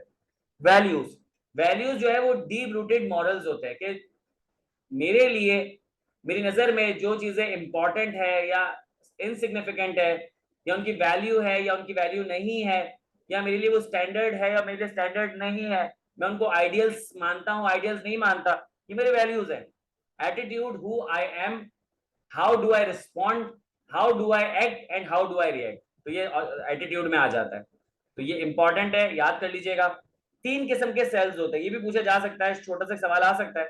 एक होता है रियल सेल्फ जो मैं हूं, एक होता है आइडियल सेल्फ जो मैं बनना चाहता हूं, एक होता है पब्लिक सेल्फ. ये दोनों के दरमियान का होता है. मैं हूं, लेट सपोज मेरा वेट है, मेरी जो वेस्ट है वो लेट सपोज, समझाने के लिए लेट सपोज वो है 40. मेरी वेस्ट जो है वो है 40 और मैं चाहता हूं अपनी वेस्ट 32. अब 32 जो वेस्ट है वो है आइडियल सेल्फ. रियल सेल्फ क्या है, 40 वेस्ट. अब मैं जब सोशल मीडिया पर अपनी तस्वीर लगाता हूँ ना, तो मैं क्या करता हूँ, वैसे थोड़ा सा पेट सांस रोक के तस्वीर खिंचवाता हूँ, ताकि क्या हो कि मेरा पेट जो है ना वो 40 ना बल्कि 38 37 नजर आ रहा हो. फिर उसके बाद क्या होता है कि मैं इस एंगल से तस्वीर लेता हूँ, थोड़ा सा पेट और कम हो जाए. उसके बाद क्या होता है कि मैं थोड़ा सा उसको एप्स वगैरह के थ्रू स्ट्रेच उसको कंट्रास्ट करके क्या करता हूँ, थोड़ा सा पेट को और दबा देता हूँ. तो लेट सपोज मैं पहुंचा तो 36 पे, तो मैं 40 से लेके 36 तक पहुंच गया, बट मैं 32 अचीव नहीं कर पा रहा. तो पब्लिक सेल्फ क्या होता है कि the best you can do with the resources you have, कि आप जो आपके पास मौजूद है उससे आप, लेट्स सपोज एक बंदा है उसके चेहरे पे बहुत ज्यादा जो है वो पिंपल्स है, एक्नी है, और वो चाहता है कि बिल्कुल ही जो उसका ना डॉल जैसा फेस हो. अब वो क्या है, जब सोशल मीडिया पे अपनी तस्वीर लगाएगा तो मेकअप वगैरह से थोड़ा बहुत जितना भी कवर कर सकता है फोटोशॉप से, तो वो कर लेगा. तो दैट्स पब्लिक सेल्फ. सही है. फिर आ जाते हैं perception, where self concept focuses internally, perception moves the focus toward outside the world.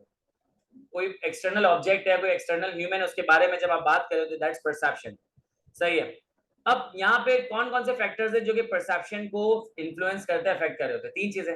एक परसीवर खुद, एक जिसे परसीव किया जा रहा है यानी कि टारगेट. परसीवर जिसे परसीव किया जा रहा है, टारगेट, और कॉन्टेक्स्ट, वो सिचुएशन जहाँ पे परसीव किया जा रहा है. देखो मैं एज परसीवर ना हूं ही नेगेटिव इंसान, मैं कभी भी पॉजिटिव बात नहीं कर सकता. तो इसका मतलब यह है कि परसेप्शन बायस हो ही जाएगी, खराब हो ही जाएगी, क्योंकि मैं ही सुधरा हुआ नहीं हूं. चलो मैं सुधरा हूं, मेरी परसेप्शन जो है ना बायस नहीं होती है, मैं लोगों को चांस देता हूं, मैं इम्पार्शियल हूं. लेकिन हुआ ये कि मैं कॉन्टेक्स्ट के बारे में नहीं समझा. मैंने देखा कि एक बच्चा, 2 बच्चे मिलके एक बच्चे को सही मार रहे हैं, सही, और मैं क्या हुआ, अपने रूम में आ गया.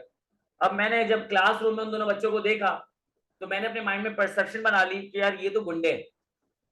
अगर मैं कॉन्टेक्स्ट समझता, मैं रोकता, मैं बोलता भाई क्या कर रहे हो, तो बताते कि भाई वो बर्थडे है, तो हम लोग क्या करते हैं कि बर्थडे में ना एक दूसरे को ऐसे तफरी में मारा करते ना, ये हमारा एक ट्रेडिशन है, कस्टम है, हम ज्यादा नहीं मारते, हल्का फुल्का तफरी में एक दूसरे को मारते हैं. तो मैं अगर कॉन्टेक्स्ट समझ लेता ना, तो मैं ये नहीं परसीव करता कि ये कोई गुंडे है.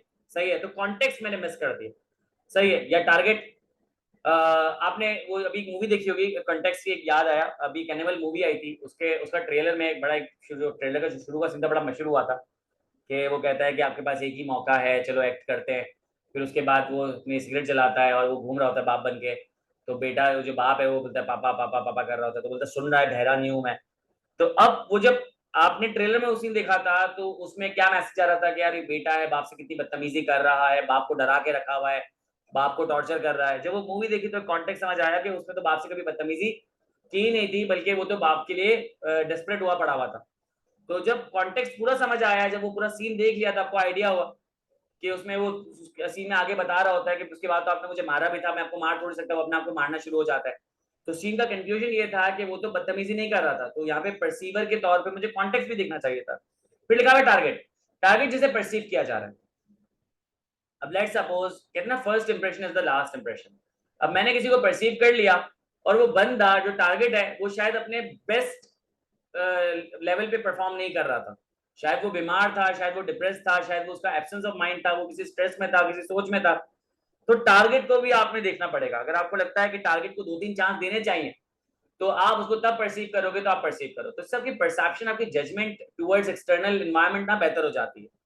सही पे एक्सपेक्टेशन का मैंने बताया, देखो future based messages dealing with long term implication are termed as expectation. Future के बारे में बात हो गई। दो मेन एस्पेक्ट होते हैं, expectation we have from others, perception, expectation we have from ourselves, self concept. यहाँ पे भी आपके पास कुछ फैक्टर्स होते हैं।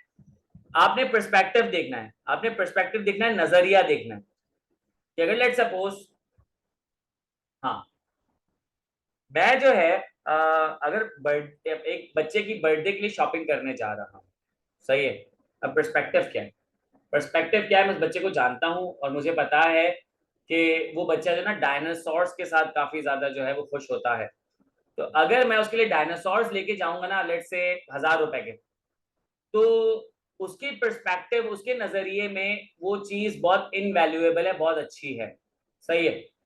लेकिन अगर लेट सपोज बच्चे को डायनासोर पसंद है और उसे गाड़ियों में कोई इंटरेस्ट नहीं है, और एक दूसरा बंदा उसके लिए गिफ्ट में एक ऑटोमेटिक गाड़ी लेके जाता है जिसमें बहुत सारे फीचर्स हैं, तो शायद वो उस गिफ्ट को, जो कि लेट सपोज 10,000 की गाड़ी थी, उसको शायद अप्रिशिएट नहीं करेगा, कि वो कहेगा कि नहीं मुझे तो डायनासोर चाहिए थे। मेरा अपना खुद का बेटा जो डायनासोर से काफी ज्यादा अट्रैक्टेड है।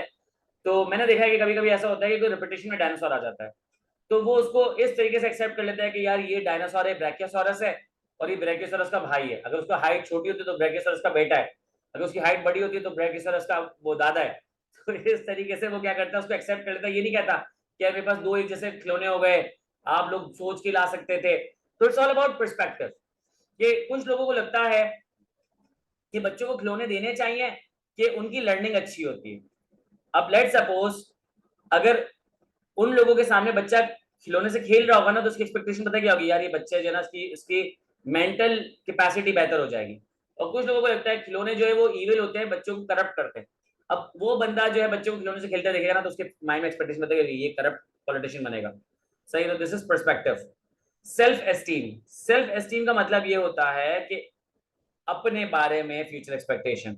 सही है कि लेट सपोज कि मेरे लिए वैल्यूज क्या है, कि आज एक बंदा आया मेरे पास और उसने मेरे मेरे एक स्टूडेंट आया मेरे पास, और मेरा स्टूडेंट नो मी वेल, और इस पॉइंट ऑफ व्यू से भी कि मैं बिजनेस पढ़ाता हूँ उसको। जब मैं बिजनेस पढ़ाता हूँ ना, तो उसमें टॉपिक आता है सोर्सेज ऑफ बिजनेस फाइनेंस, कि आप बिजनेस में पैसा कहाँ से लेकर आते हो, होता है डेट फाइनेंस, होता है इक्विटी फाइनेंस। जब मैं डेट फाइनेंस के बारे में बात करता हूँ तो मैं बहुत पार्शियल हो जाता हूँ, मैं बहुत हेट्रेड के साथ इंटरेस्ट के बारे में बात कर रहा होता हूँ।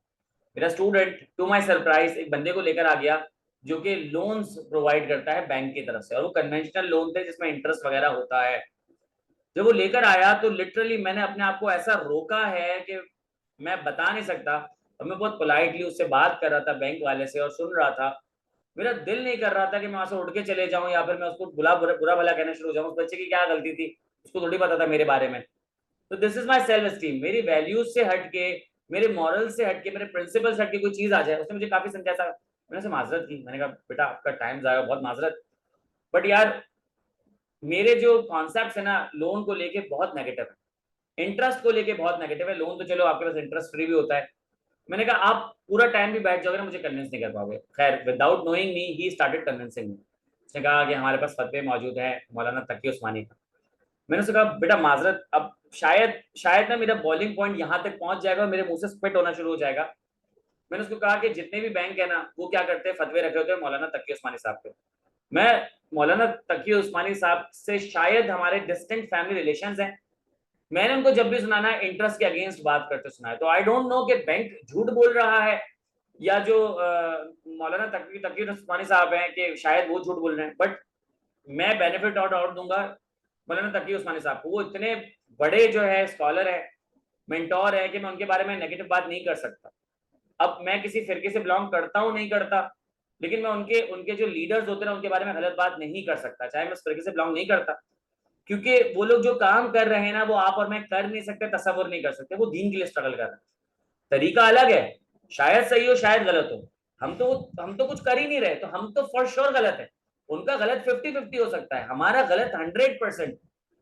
तो मैंने कहा बेटा मैं तकी उस्मानी साहब के बारे में कोई गलत राय नहीं करूंगा, लेकिन हाँ बैंक को मैंने ईवल एक्टिविटीज करते हुए देखा है और मैंने ईवल एक्टिविटीज करते सुना है, और उनके बारे में इतनी मोटी मोटी बुक्स लिखी जा चुकी है कि हाउ बैंक्स आर ईवल। मैं तुम्हें ईवल नहीं कह रहा, लेकिन मैं बैंक को ईवल कह रहा हूँ। तो कहीं ना कहीं मेरी सेल्फ स्टीम आई जा रही थी, और उसको मेरी फ्यूचर एक्सपेक्टेशन के बारे में पता चल गया कि यार इस बंदे को आप लोन नहीं दे सकते, कि ये जो है ना एक पक्की दीवार है, इसको पेनिट्रेट करना नामुमकिन है। सेल्फ स्टीम सही है। कुछ लोग होते हैं कि जब आप उनको बोलते कोल्ड ड्रिंक पी लो तो वो बोलते कोल्ड ड्रिंक नहीं पीनी है। तो मैं बोलता हूँ यार इससे गला खराब नहीं होगा, तो बोलते नहीं यार गले खराब की बात नहीं, मुझे नहीं पीनी है। अब लोग इसका वजन नहीं बढ़ता, नहीं वजन खराब। अब लोग का टेस्ट बहुत अच्छा, नहीं टेस्ट की भी बात नहीं है, बस नहीं पीनी है। उन्होंने माइंड में पक्का कर लिया सेल्फ स्टीम है, उनकी वैल्यूज के अंदर कोल्ड ड्रिंक पीना मना है, तो वो कोल्ड ड्रिंक नहीं पिएगा। वो कोई भी रीजन हो, वो डाइट का रीजन हो, वो हेल्थ का रीजन हो, वो जो है टेस्ट का रीजन हो, कुछ भी होगा कोल्ड ड्रिंक नहीं पिएगा। सही है। सेल्फ कॉन्फिडेंस और सेल्फ एसर्टिवनेस, सेल्फ कॉन्फिडेंस और सेल्फ एसर्टिवनेस की दो एग्जांपल दी। मैं क्लासरूम में मौजूद था, मैंने क्लासरूम में कहा कि भाई आप लोगों को स्पीच देनी है बच्चों को। मैंने कहा अब स्पीच के लिए मैंने उनको कहा कि जो जो स्पीच देना चाहता है वो जरा सोच के रख ले, और फिर उसके बाद मैं आप लोगों को स्पीच के लिए बुलाऊंगा। तो सब बच्चे बोले ठीक है। अब वो स्पीच प्रिपेयर कर रहे हैं, 15 मिनट गुजर गए। मैंने कहा कौन कौन स्पीच देना चाहता है। क्लास में 100 बच्चे बैठे थे, 10 लोगों को पता था कि वो स्टेज पर आएंगे तो आग लगा देंगे, बेहतरीन स्पीच देंगे। तो ये 10 लोगों को क्या सेल्फ कॉन्फिडेंस। तो 90 में से 10 लोगों ने कहा स्टेज पे जाऊंगा ना तो फोड़ दूंगा, मैं जबरदस्त स्पीच दूंगा। तो this is called self confidence. लेकिन हाथ उठाया 4 बच्चों ने, हाथ उठाया 4 बच्चों ने। यानी कि सेल्फ कॉन्फिडेंस का मतलब होता है कि मुझे पता है कि मेरा पोटेंशियल क्या है। सेल्फ एसर्टिवनेस का मतलब होता है मुझे पता है मेरा पोटेंशियल क्या है, और मैं उसे डिस्प्ले भी कर सकता हूं, मैं उसे डिस्प्ले भी कर सकता हूं, मुझे डर नहीं है। सेल्फ कॉन्फिडेंस मुझे पता है क्या है, शायद मैं दिखाना चाहूं शायद मैं ना दिखाना चाहूं। सेल्फ एसर्टिवनेस का मतलब होता है कि मुझे पता है कि मेरे अंदर क्या चीज मौजूद है और मैं उसे डिस्प्ले भी कर सकता हूं। तो ये आपकी फ्यूचर एक्सपेक्टेशन भी आ जाती है। सेल्फ कॉन्फिडेंस का मतलब ये है कि एक्सपेक्टेशन मीट कर भी सकता है, नहीं भी कर सकता। सेल्फ एसर्टिवनेस वाला एक्सपेक्टेशन मीट करेगा ही। Types of intrapersonal communication, types होती है इंट्रापर्सनल कम्युनिकेशन की। Internal dialogues, solo vocal communication, solo written communication. जब आप अपने आप से बात कर रहे होते हो खामोशी से, कि लेट्स सपोज मैं बैठा हूँ यूं, अब आप बोल रहे सर अब तो खामोश बैठे, मैं खामोश नहीं बैठा, मैं अपने आप से बात कर रहा हूँ यार कितनी देर में पढ़ाना है। ये मेरे लेफ्ट नहीं चल रहे, मैं अंदर सोच रहा हूँ कितनी देर पढ़ाना है और कितना पढ़ाना है, मेरा गला सूख रहा है, अगली क्लास भी लेनी है, मुझे थकन हो रही है, क्या मैं ऑफ कर दूं। ये क्या है इंटरनल डायलॉग, मैं बोल नहीं रहा, जुबान नहीं चल रही है, अंदर ही अपने आप से बात कर रहा हूँ। Solo vocal communication, let's suppose camera बंद होता, माइक बंद होता, मैं चल रहा होता और मैं कहता यार इतनी बड़ी अपॉर्चुनिटी मिस कर दी। अब मेरे वर्ड्स चल रहे हैं कि मैं लाउडली बोल के अपने कानों को सुना रहा हूं कुछ। तो sometimes you do that.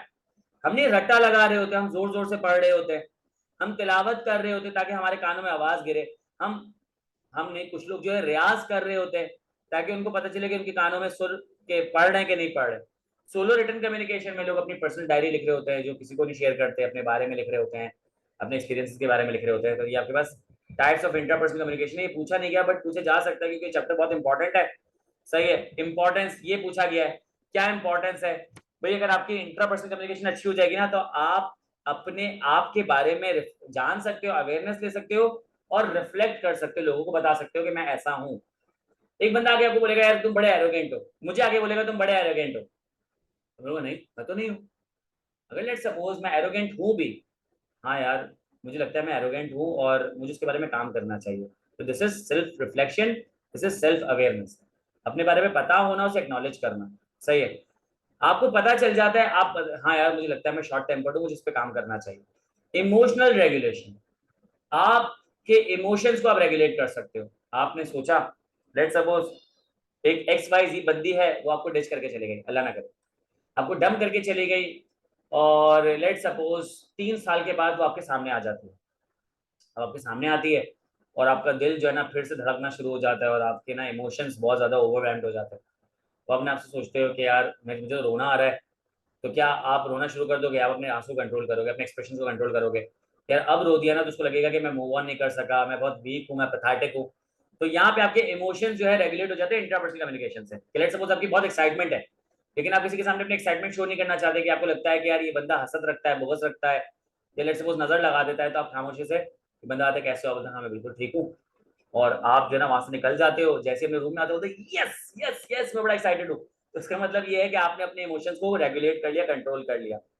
Clarifying thoughts, अपने थॉट्स को क्लैरिफाई कर सकते हो कि लेट्स सपोज मेरे माइंड में जंग है, यार ये चीज करनी चाहिए, ये चीज नहीं करनी चाहिए, ये मुझे एथिकल लग रही है, ये मुझे अनएथिकल लग रही है, तो आप क्या करते हो, अपने थॉट्स को क्लैरिफाई कर लेते हो, गोल सेट कर सकते हो, प्रॉब्लम सॉल्व कर सकते हो। अक्सर मैं अपने माइंड में पहले प्रॉब्लम सॉल्व करता हूँ, फिर उसको डिस्कस करके सॉल्व करता हूँ, डिसीजन मेकिंग आपकी बेहतर हो जाती है।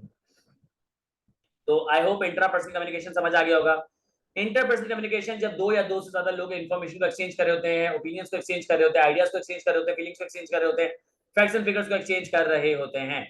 अब तक जो हमने पिछले 8 चैप्टर्स पढ़े थे, 9 चैप्टर्स पढ़े थे, वो सब इंटरपर्सनल कम्युनिकेशन है। इंटरपर्सनल कम्युनिकेशन के पर्सनल बेनिफिट क्या है? कि आप पर्सनल लेवल पे रिलेशनशिप बिल्ड कर सकते हो, अपनी फैमिली से, अपने फ्रेंड्स से, अपने नेबर्स से, उनसे, ठीक है। इंप्रूव्ड मेंटल हेल्थ, आपकी मेंटल हेल्थ बेहतर हो जाती है। सही है कि लेट्स सपोज मैं अपने दोस्त के साथ जाके बैठता हूँ, कहते हैं बहुत ज्यादा स्ट्रेस्ड हूँ, तो आपका दोस्त आपसे बात करता है तो आप बेहतर फील करते हो। सही है, सेल्फ अवेयरनेस आपकी बढ़ जाती है, आपको अपने बारे में, let's suppose sometimes you talk to yourself, आपको पता ही नहीं होता रूट कॉज क्या है, आपका दोस्त आपको बताता है। यार बुरा ना माने एक बात बोलूं, आप बोले हाँ बोले यार, तो मुझे लगता है कि ना मैं, तू ना थोड़ा एरोगेंट है, कि अगर तुझे तेरे बारे में कोई बात कर दी जाए ना तो तू थोड़ा सा जो है वो शायद डिफेंसिव मोड पे चले आता है। मैं तुझे ऑफेंड नहीं कर रहा, लेकिन थोड़ा सा अगर उसके बारे में सोचेगा ना तो तुझे एविडेंसेस मिलेंगे। तो अब जब आपकी सेल्फ अवेयरनेस हुई ना इससे, तब आप अकेले में सोचोगे हाँ यार बात तो उसने गलत नहीं की। पहले आप ये बात सोचने को भी तैयार नहीं थे, इंट्रापर्सनल कम्युनिकेशन को तैयार नहीं थे, लेकिन इससे आपको फायदा हो गया, कॉन्फ्लिक्ट्स रिजॉल्व हो जाते हैं, और करियर में भी आप सक्सेस हासिल कर सकते हो एज इंडिविजुअल। प्रोफेशनली भी आप क्या कर सकते हो, दूसरे ऑर्गेनाइजेशंस के साथ, प्रोफेशनल्स के साथ बिजनेस बेहतर कर सकते हो, ऑर्गेनाइजेशनल कॉन्फ्लिक्ट्स को रिजॉल्व कर सकते हो, नेगोशिएट ज्यादा बेहतर तरीके से कर सकते हो। अगर आपकी इंटरपर्सनल स्किल्स बेहतर है तो आप सामने वाले बंदे को क्या कर सकते हो, डोमिनेट कर सकते हो। लीडरशिप आपकी बेहतर हो जाएगी, मोटिवेशनल स्किल्स बेहतर हो जाएगी, कस्टमर सर्विस बेहतर हो जाएगी। सर ये जो बेनिफिट्स लिखे हुए हैं यहाँ पे इंटरपर्सनल कम्युनिकेशन के, या जो इंटरपर्सनल कम्युनिकेशन के बेनिफिट्स लिखे थे, क्या यही लिखे? कुछ और नहीं लिख सकते?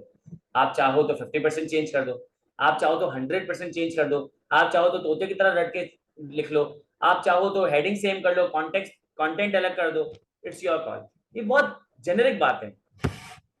नेचर क्या है ये बहुत इंपॉर्टेंट है, ये बहुत इंपॉर्टेंट है, ये बहुत इंपॉर्टेंट है, 3 दफा बोल दिया, सही है।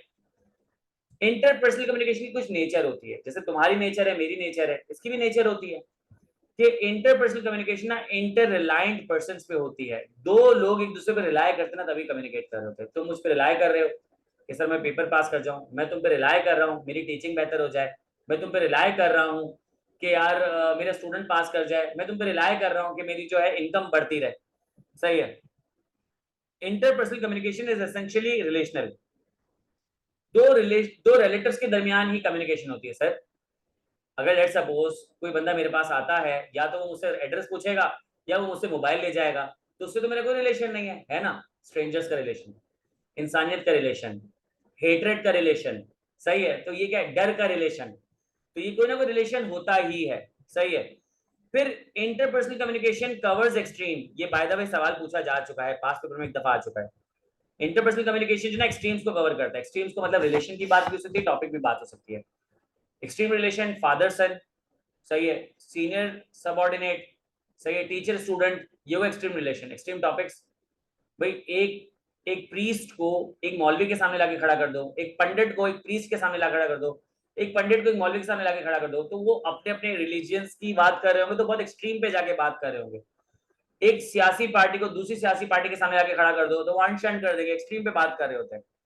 Interpersonal communication involves verbal and non verbal communication. ये बात हमें पता है कि अब कब से मैं क्या कर रहा हूँ, मैं नॉन वर्बल कम्युनिकेशन भी कर रहा हूँ, मैं नॉन वर्बल कम्युनिकेशन भी कर रहा हूँ, और जो मेरे मुंह से आवाज निकल रही है क्या, वर्बल कम्युनिकेशन भी है। आवाज नहीं, वर्ड्स निकल रहे हैं, ये वर्बल कम्युनिकेशन भी है।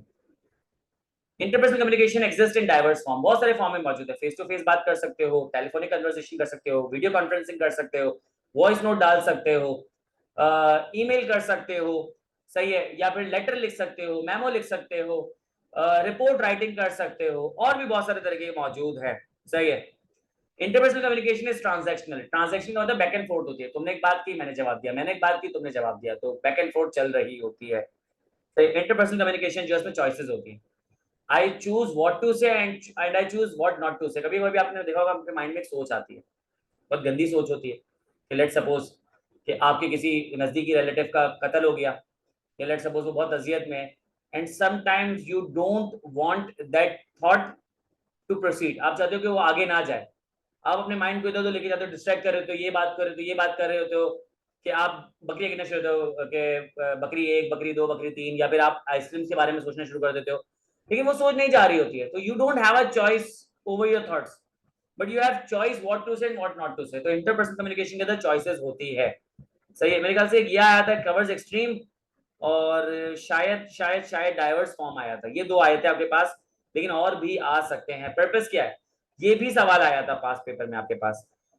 आप सीखने के लिए इंटरपर्सनल कम्युनिकेशन करते हो, लोगों से कनेक्ट करने के लिए करते हो, इन लोगों को इंस्पायर करने के लिए, लोगों को सपोर्ट करने के लिए, सही है, खेलने के लिए, एंजॉय करने के लिए, या फिर सिखाने के लिए, टू टीच, या let suppose to give support, सही है, या टू गेट इंस्पायर्ड, सही है, या लेट सपोज टू अर्न। तो बहुत सारे, सिर्फ यही थोड़ी है, और भी बहुत सारे पर्पसेस होते हैं, आप अप्लाई कर सकते हो। कैसे इंप्रूव करें सर, कितनी बार पढ़कर आए कि किस तरीके से कम्युनिकेशन को इंप्रूव कर सकते हैं। एक्टिवली सुनो, नॉन वर्बल कम्युनिकेशन के बारे में अवेयरनेस ले लो कि यार ये तो होती ही है, क्लियर हो जाओ, कंसाइज हो जाओ, एम्फेथाइज करो, रिस्पेक्ट करो, इफेक्टिवली कॉन्फ्लिक्ट को रिजॉल्व करो, फीडबैक वगैरह लो, तो बेहतरीन हो जाएगा। कुछ एथिकल एलिमेंट्स भी होते हैं, जब मैं बात कर रहा होता हूँ ना, इंटरपर्सनल कम्युनिकेशन कर रहा हूँ या सुन रहा होता हूँ, तो एथिक्स भी होते हैं। मैं जब भी बात करूं सच्ची बात करूं, तो इंटेग्रिटी होनी चाहिए। मैं जब भी बात करूं ऑब्जेक्टिविटी के साथ बात करूं, अनबायस्ड होके बात करूं, पार्शियलिटी ना हो, मैं रिस्पेक्टफुली बात करूं। रिस्पेक्ट भी एथिक्स का पार्ट है। लेट सपोज मेरे एक जूनियर है, लेकिन वो मुझसे एज में बड़ा है। लेट सपोज कि मैं अभी रूम में घुसा, उसने कोई काम नहीं किया था, हाँ चाचा काम वाम नहीं करना, तुम्हें निकाल दूं, ये क्या है, ये डिसरिस्पेक्टिंग है, ये अनएथिकल इंटरपर्सनल कम्युनिकेशन। आप सीधा सीधा कह सकते हो कि सर मैंने आपको एक काम दिया था, आप काइंडली इस काम को जो है जल्दी से परफॉर्म कर ले, अगर आपको कोई इश्यू है तो मुझसे डिस्कस कर ले।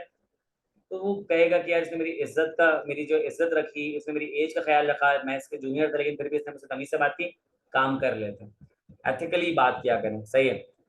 फेयरनेस, जजमेंट आपकी जो है वो बहुत स्ट्रांग होनी चाहिए। आप अनफेयर, अनबायस्ड, सॉरी अनफेयर या बायस्ड काम ना करें, सही है। जजमेंट में एरर ना हो आपके, सही है। एम्फेथाइज करें, क्योंकि आप किसी के अपने आप को किसी और की जगह पे रख के सोचते ना, तो फिर आप क्या करते हो, एथिकल काम करते हो। रिस्पॉन्सिबिलिटी के साथ कि आप जो भी बात कर रहे हो ना, कल को आप उसके लिए अकाउंटेबल रिस्पॉन्सिबल होगे, तो रिस्पॉन्सिबिलिटी शो करो। कॉन्फिडेंशियलिटी के अनएथिकल हो जाता है कि किसी का सीक्रेट आप रिवील कर दो उससे पूछे बगैर। से सिविलिटी, सिविलाइज्ड वे में बात करोगे, तो यहाँ पे क्या होगा कि आपके पास क्या हो जाएगा, एथिकल एलिमेंट आ जाएगा। फिर इसके बाद आ रहा है role of communication, conflict and intercultural relationship. अब इसके बारे में मैं थोड़ा सा स्पीड में चलूंगा, क्योंकि इससे रिलेटेड पास पेपर में एक सवाल आया है, बट आप लोगों ने रीड करना। प्लीज मैं आपके सामने हाथ जोड़ रहा हूँ, इस चक्रों में नहीं पड़ोगे क्या इंपॉर्टेंट है, क्या इंपॉर्टेंट नहीं है, क्या रीड करें, क्या रीड नहीं करें, क्या प्रिपेयर करें, क्या प्रिपेयर नहीं करें। पहली चीज आपने सब रीड करना है, दूसरी चीज आपने सब प्रिपेयर करना है, तीसरी चीज फिर आपने प्रायोरिटाइज करना है। सब रीड कर लिया, सब प्रिपेयर कर लिया, अब किसको ज्यादा सिग्निफिकेंस देनी है उसको ज्यादा सिग्निफिकेंस दो, जिसको कम सिग्निफिकेंस देखनी है उसको आप सिर्फ देख के चले जाओ। इंटर कल्चरल रिलेशनशिप, जब दो अलग अलग कल्चर के लोग आपस में रिलेशनशिप में आ जाते हैं, अब वो चाहे दो कलीग्स का हो, बॉस और सबऑर्डिनेट का हो, दो ऑर्गेनाइजेशंस का हो, कोई एक्सटर्नल स्टेक होल्डर हो, कोई रिलेटिव हो, तो दो कल्चर के लोग जब आपस में रिलेशनशिप में होते ना तो उनकी कम्युनिकेशन में कॉन्फ्लिक्ट आते हैं। मुझे उसकी लैंग्वेज समझ नहीं आ रही, उसे मेरी लैंग्वेज समझ नहीं आ रही, मुझे उसकी नॉन वर्बल कम्युनिकेशन समझ नहीं आ रही, उसे मेरी नॉन वर्बल कम्युनिकेशन समझ नहीं आ रही, उसे उसे जो है हाँ हाँ हाँ हाँ, उसे मेरे वर्ड्स समझ नहीं आ रहे, मुझे उसके वर्ड्स समझ नहीं आ रहे, उसे मेरी प्रोनाउंसिएशन समझ नहीं आ रही, मुझे उसकी प्रोनाउंसिएशन समझ नहीं आ रही है। सही है, तो यहाँ पे बहुत सारे इश्यूज आ सकते हैं। तो कल्चरल डिफरेंसेस आते हैं क्योंकि कल्चर के बहुत सारे डायमेंशन होते हैं, बहुत सारे पहलू होते हैं कल्चर के। कल्चर में लैंग्वेज भी आ जाती है, कल्चर में कम्युनिकेशन स्टाइल आ जाता है, नॉन वर्बल कम्युनिकेशन आ जाती है, प्रॉक्सिमिटी की कौन किससे कितना नजदीक खड़े होकर बात कर रहा होता है, सोसाइटी के एथिक्स आ जाते हैं। सही है कि लेट सपोज कुछ कल्चर में क्या होता है कि जब बड़े एंटर होते हैं तो वहां के लोग खड़े हो जाते हैं उनकी रिस्पेक्ट में। सही है, बहुत सारे कल्चर में ऐसा नहीं है। सही है, पावर डिस्टेंस होता है कि कहीं पे पावर डिस्टेंस ज्यादा होता है, कहीं पे पावर डिस्टेंस कम होता है। नॉर्थ कोरिया में पावर डिस्टेंस ज्यादा है, पाकिस्तान में पावर डिस्टेंस कम है। कि लेट सपोज हम सोशल मीडिया पे खुले आम अपने सियासतदानों के बारे में या बहुत सारे ऑर्गेनाइजेशंस के नंबर 1 के बारे में बातें कर रहे होते हैं, तो वहां पे आप पे एज सच कोई जो है मसला नहीं होता, होने को हो सकता है लेकिन नहीं होता। लेकिन नॉर्थ कोरिया में आप ये कर लें, जिंदा मिले तो बड़ी बात है। सही है, फिर कुछ प्रॉब्लम्स आते हैं। अब ये जो है ना बेसिकली आपके पास इंपॉर्टेंट है, प्रॉब्लम क्या है, इंडिविजुअल लेवल पे आपके पास लैंग्वेज बैरियर आ सकता है। स्टेरियोटाइप, स्टेरियोटाइप का मतलब ये होता है एक जनरलाइज्ड सोच, जो कि क्या है कि लोगों ने एक्सेप्ट कर लिया लेकिन लोगों को पता नहीं कि वो सही है या गलत है। अगर आपके मुल्क में वो स्टेरियोटाइप नहीं, किसी और मुल्क में वो स्टेरियोटाइप है और आप उस मुल्क में जाके वो एक्टिविटी परफॉर्म करना शुरू करो तो लोग आपको घूरना शुरू हो जाएंगे। तो ये वेस्टर्न कंट्रीज से बहुत सारे लोग पाकिस्तान आते हैं, अब उनके रिलीजन में नहीं है ढके छुपे कपड़े पहनना। अब लेट सपोज अगर उन्होंने कोई रिवीलिंग किस्म के कपड़े पहने हुए तो यहाँ पे लोग उनको ताड़ना शुरू कर देंगे, परेशान करना शुरू कर देंगे, तंग करना शुरू कर देंगे, क्रिटिसाइज, अरे भाई अपना काम करो।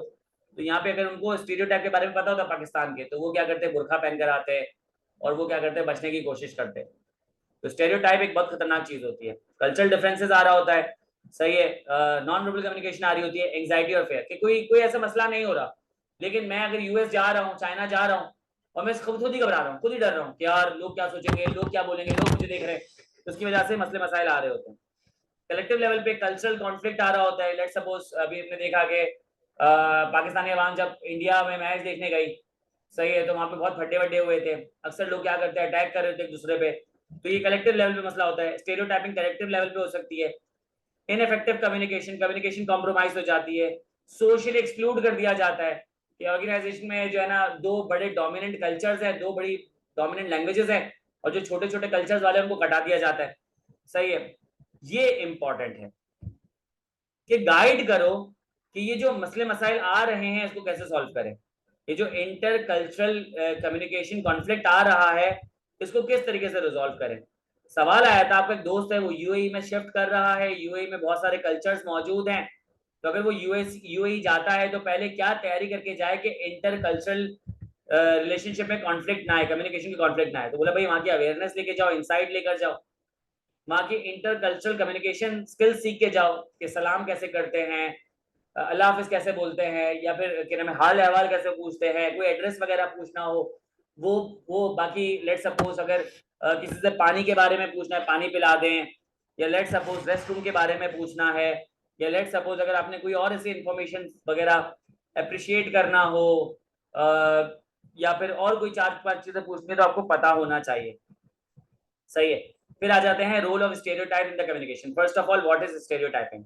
Stereotypes refers to generalized idea, ये वो फैला हुआ आइडिया होता है, सही है, जो लोगों ने एक्सेप्ट किया हुआ होता है लेकिन उन्हें नहीं पता कि ये आइडिया कहाँ से आया है। कभी उन्होंने ऑब्जर्व नहीं किया होगा, या ऑब्जर्व किया होगा लेकिन कभी खुद से एक्सपीरियंस नहीं किया होगा, लेकिन फैला हुआ है। सही है, जैसे कि लड़के हमेशा जो ना स्पोर्ट्स में बेहतर होते हैं, भाई कुछ लड़के नहीं होते, या कुछ लड़कियां स्पोर्ट्स में बेहतर होती हैं। गर्ल्स जो है वो इमोशनल होती है। मैंने ऐसे लड़के देखे हैं ऐसा रोते अल्लाह माफ करे कि आप बोलोगे यार बस कर जा भाई। सही, black people are the best athletes. ये कि यार जैसे उजैन बोल्ट माइंड में आता है कि यार वो तो ऐसा भागता है कि किसी दिन वो कहीं भाग जाएगा। सही है, लेकिन आप देखें कि लोग जो है ना वो बड़े अच्छे एथलीट्स होते हैं, और जरूरी नहीं है कि वो सिर्फ ब्लैक पीपल हो। चाइनीज जो है वो सिर्फ चावल खाते हैं, नहीं सर, चाइनीज कॉकरोचेस भी खैर, चाइनीज मेमन जो है वो चावल खाते हैं, तो स्टेरियोटाइप है ना। तो सही है। एक और एग्जांपल है कि जो लोअर क्लास लोग हैं वो हमेशा अनपढ़ होंगे। लेट्स सपोज वो अक्सर होता है ना कि फिल्मों में दिखाते हैं कि एक बंदा जो ना वो ठेला लेके जा रहा है, तो उसमें क्या होता है कि फिल्मों में, जो इंडिया की फिल्म होती है ना भाई, ड्रामेटिक होती है, उसमें जो ना एक अमीर जादी निकलती होती है कि what are you doing, you don't know where you are going, और इस तरीके से बात करी होती है। फिर अचानक से ना वो सॉरी बोलती है कि नहीं नहीं मेरी गलती है, तुम तो जाहिल हो, तुम्हें देख के नहीं चलना चाहिए था, इस तरीके से उसको ह्यूमिलिएट कर रही होती है। तो वो बंदा बोलता है कि I know English and I knew that what you said was quite humiliating for me. वो बंदी हैरान हो जाती है, उसको इंग्लिश आती है। तो lower class people are always uneducated. ये हमने क्या एक स्टेरियोटाइप बना लिया कि जो बंदा गरीब है ना उसमें पढ़ा लिखा नहीं होगा। गरीब भी पढ़ लिख सकते हैं और बहुत कामयाब होते हैं। Man are stronger than women. सही है कि आदमी जो है वो स्ट्रॉन्गर होते हैं औरतों से। मैंने ऐसी ऐसी औरतें देखी हैं और ऐसे ऐसे आदमी देखे हैं कि अगर वो औरतें आदमियों को मारना शुरू करें ना तो मेरे ख्याल से एक दो मार के शिकार होंगे, उसके बाद वो दुनिया में नहीं रहेंगे। Chinese are extremely competitive race, कि हम देखते हैं यार चाइनीज जो है ना एफिशिएंसी और इफेक्टिवनेस की तरफ काम कर रहे होते हैं, लेकिन एक वक्त पे चाइनीज वो कौम थी जो कि अफीम पी के कोनों कोनों में पड़े रहते थे। तो यहाँ पे हम क्या करते हैं, आइडिया को जनरलाइज कर देते हैं। फिर स्टेरियोटाइप के बारे में कुछ कैरेक्टरिस्टिक ये आ चुका है, ये आ चुका है आपके पास। स्टेरियोटाइप की कैरेक्टरिस्टिक बता दें। सही, तो स्टेरियोटाइप की चार कैरेक्टरिस्टिक है कि स्टेरियोटाइप सिंपल होते हैं, रियलिटी जो है वो आपके पास कॉम्प्लेक्स होती है। तो कितना आसान है, कहते हैं ना कि चाइनीज जो है वो सिर्फ चावल खाते हैं। अब 10 चाइनीज को मिलाया, एक चाइनीज बोलता है मैं चावल नहीं खाता, एक चाइनीज ने बोला मैं तो रोटी खाता हूँ, एक चाइनीज ने बोला मैं तो सिर्फ जो है वो सब्जियां खाता हूँ। इस तरीके से लेट सपोज आपने 10 लोगों को जमा किया और कहा कि आदमी जो है ना वो स्पोर्ट्स में अच्छे होते हैं। एक आदमी ने बोला कि मैं तो स्पोर्ट्स में बहुत अच्छा हूँ। एक ने बोला कि यार मैं स्पोर्ट्स खेलना चाहता हूँ लेकिन मुझसे खेला नहीं जाता। एक ने बोला मुझे तो स्पोर्ट्स पसंद ही नहीं है, मैं तो गुड़िया गुड़िया खेलता हूँ। एक बंदे ने बोला कि मैं तो जो है ना वो पढ़ाई में बहुत अच्छा हूँ। एक ने मुझे बोला कि मैं ना टेक्नोलॉजी में बहुत अच्छा हूँ। तो स्टेरियोटाइप है। सही है। तो सिंपल है ना, सिंपल हो गया ना, सारे आदमियों को क्या कर दिया, जो है ना स्ट्रॉन्ग कर दिया, एथलीट कर दिया, सारे चाइनीज को चावल खिलवा दिए। सिंपल है, बट रियलिटी जो ना कॉम्प्लेक्स होती है। स्टेरियोटाइप जो है वो क्या करते हो, आप दूसरों से अक्वायर करते हो, आपका खुद का एक्सपीरियंस नहीं होता। कुछ लोगों ने शायद कभी औरतों को गाड़ी चलाते हुए देखा ही नहीं और वो लोग क्या कह रहे थे कि हाँ, औरतें गाड़ी चलाएंगी तो यही होगा। अबे साले तूने कभी देखा है औरतों को गाड़ी चलाते हुए? तो ये क्या होता है, स्टेरियोटाइप होता है। They are awareness by there very nature, कि जो स्टेरियोटाइप्स होते हैं ना अपने नेचर में ही गलत होते हैं। सही है। और लास्ट के अगर आप उनको चेंज करना चाहोगे तो रेजिस्टेंस मिलेगी। कि दुनिया में चेंज एक ऐसी चीज है कि जब आप उसे अप्लाई करते हो तो आपको रेजिस्टेंस मिलता है, लोगों की तरफ से आपको नेगेटिव रिएक्शन मिल रहा होता है। फिर आपके पास एक और टॉपिक है थिंकिंग प्रोसेस। दो किस्म की थिंकिंग होती है, एक होती है क्रिएटिव थिंकिंग, एक होती है क्रिटिकल थिंकिंग। अगर मैं आपको सिंप्लीफाई करूँ ना, क्रिएटिव थिंकिंग कौन सी थिंकिंग होती है कि जिसमें आप जो ना आउटसाइड द बॉक्स सोच रहे होते हो। क्योंकि क्रिटिकल थिंकिंग जिसमें आप विद इन द बॉक्स सोच रहे होते हो कि बॉक्स के अंदर जो भी रिसोर्सेज मौजूद है आप उन्हें क्या करते हो, कंपेयर करते हो, उन्हें एनालाइज करते हो, उसे इंटरप्रेट करते हो और उसी के अंदर चीजों को फाइंड कर रहे होते हो। जो आपके पास मौजूद है आप उसी से क्या कर रहे होते हो, उसी पे सोच रहे होते हो। क्रिएटिव थिंकिंग का मतलब ये आउटसाइड द बॉक्स सोच रहे होते हो कि लेट सपोज हाँ, ये तो ट्रांसपेरेंट है, मैं ये बॉक्स ट्रांसपेरेंट नहीं होता, मैं बोलता बॉक्स में क्या होगा। तो क्रिटिकल थिंकर क्या करते हैं कि उसकी लेंथ, उसकी वेट, उसके लेट सपोज जो उसके अगर क्या होता है लेंथ वेट और हाँ ब्रेथ, ये तीनों को मेजर करते, इसका जो ना वो जो साइज निकालते। इसके अलावा क्या करते हैं कि इसके अंदर का पूरा जो है वो एरिया निकालते और उसके अंदर जो जो पॉसिबिलिटी चीजें आ सकती हैं बताते भाई इसके अंदर ये 5 चीजें हो सकती हैं। That's critical thinking. मैंने आपसे पूछा कि भाई जो क्रिएटिव थिंकर्स उनसे पूछा इसमें क्या है, तो ये मतलब हाथी। मतलब सर हाथी कैसे? तो अज्यूम करो कि आपके पास वो टेक्नोलॉजी आ जाए कि आप किसी को श्रिंक कर सको, तो उसके अंदर तो हाथी आ सकता है। That's creative thinking. तो आपके पास सवाल आ चुका है difference between creative thinking and critical thinking. तो ये जो है आप इसका आंसर दे देना, मैंने ऑलरेडी पढ़ाया हुआ है, कोई बात समझ नहीं आया तो प्लीज पूछ लीजिएगा मुझसे। मैंने जो है वो आपको इंट्रापर्सनल और इंटरपर्सनल कम्युनिकेशन थोड़ा सा स्लो पढ़ाया, फिर उसके बाद जो है वो इंटर कल्चरल रिलेशनशिप जो है वो थोड़ा सा फास्ट करा दिया, स्टेरियोटाइप थोड़ा फास्ट करा दिया और थिंकिंग प्रोसेस को तो बिल्कुल ही रपेट दिया है क्योंकि मैं ऑलरेडी आपको पढ़ा चुका हूँ। आपके लिए भी बहुत ज़्यादा ओवरवेलमिंग होगा और हम ऑलरेडी 2 चैप्टर्स पढ़ चुके हैं। तो मैं चाहूँगा कि इसको रीड करो। तो अगर आप रीड करते हो उसके बाद नहीं समझ आता ना तो I am there for you. मैं अलग से 15 मिनट की क्लास करके आपको चीज़ समझा दूंगा, लेकिन अगर आप रीड नहीं करोगे, खुद से समझने की कोशिश नहीं करोगे, तो मैं आपको 10 दफ़ा पढ़ा दूँ, डिटेल में पढ़ा दूँ, फायदा नहीं है। यहाँ पे हमने क्या किया कि चैप्टर नंबर 9 और 10 कंप्लीट कर लिया है। मैं आपको सिग्निफिकेंस बता चुका हूँ कि बहुत दफ़ा पूछा जा सकता है, तो प्लीज़ इसे ज़रा गौर से डिटेल में पढ़ लीजिएगा। विद दिस आज की क्लास को एंड करते हैं। अगली क्लास में इंशाल्लाह हम चैप्टर नंबर 11, चैप्टर नंबर 13 और चैप्टर नंबर 14 पढ़ेंगे। तो इस तरीके से हमारे चैप्टर्स कंप्लीट हो जाएंगे। फिर रह जाएगा हमारे पास क्या, फिर रह जाएगा हमारे पास सिर्फ प्रैक्टिस, लेटर, मेमो, रिपोर्ट और प्रेसिंग। सही है, और वो जो 7 C's के डू एज रिलेटेड। ख्याल रखिएगा। अल्लाह हाफ़िज़।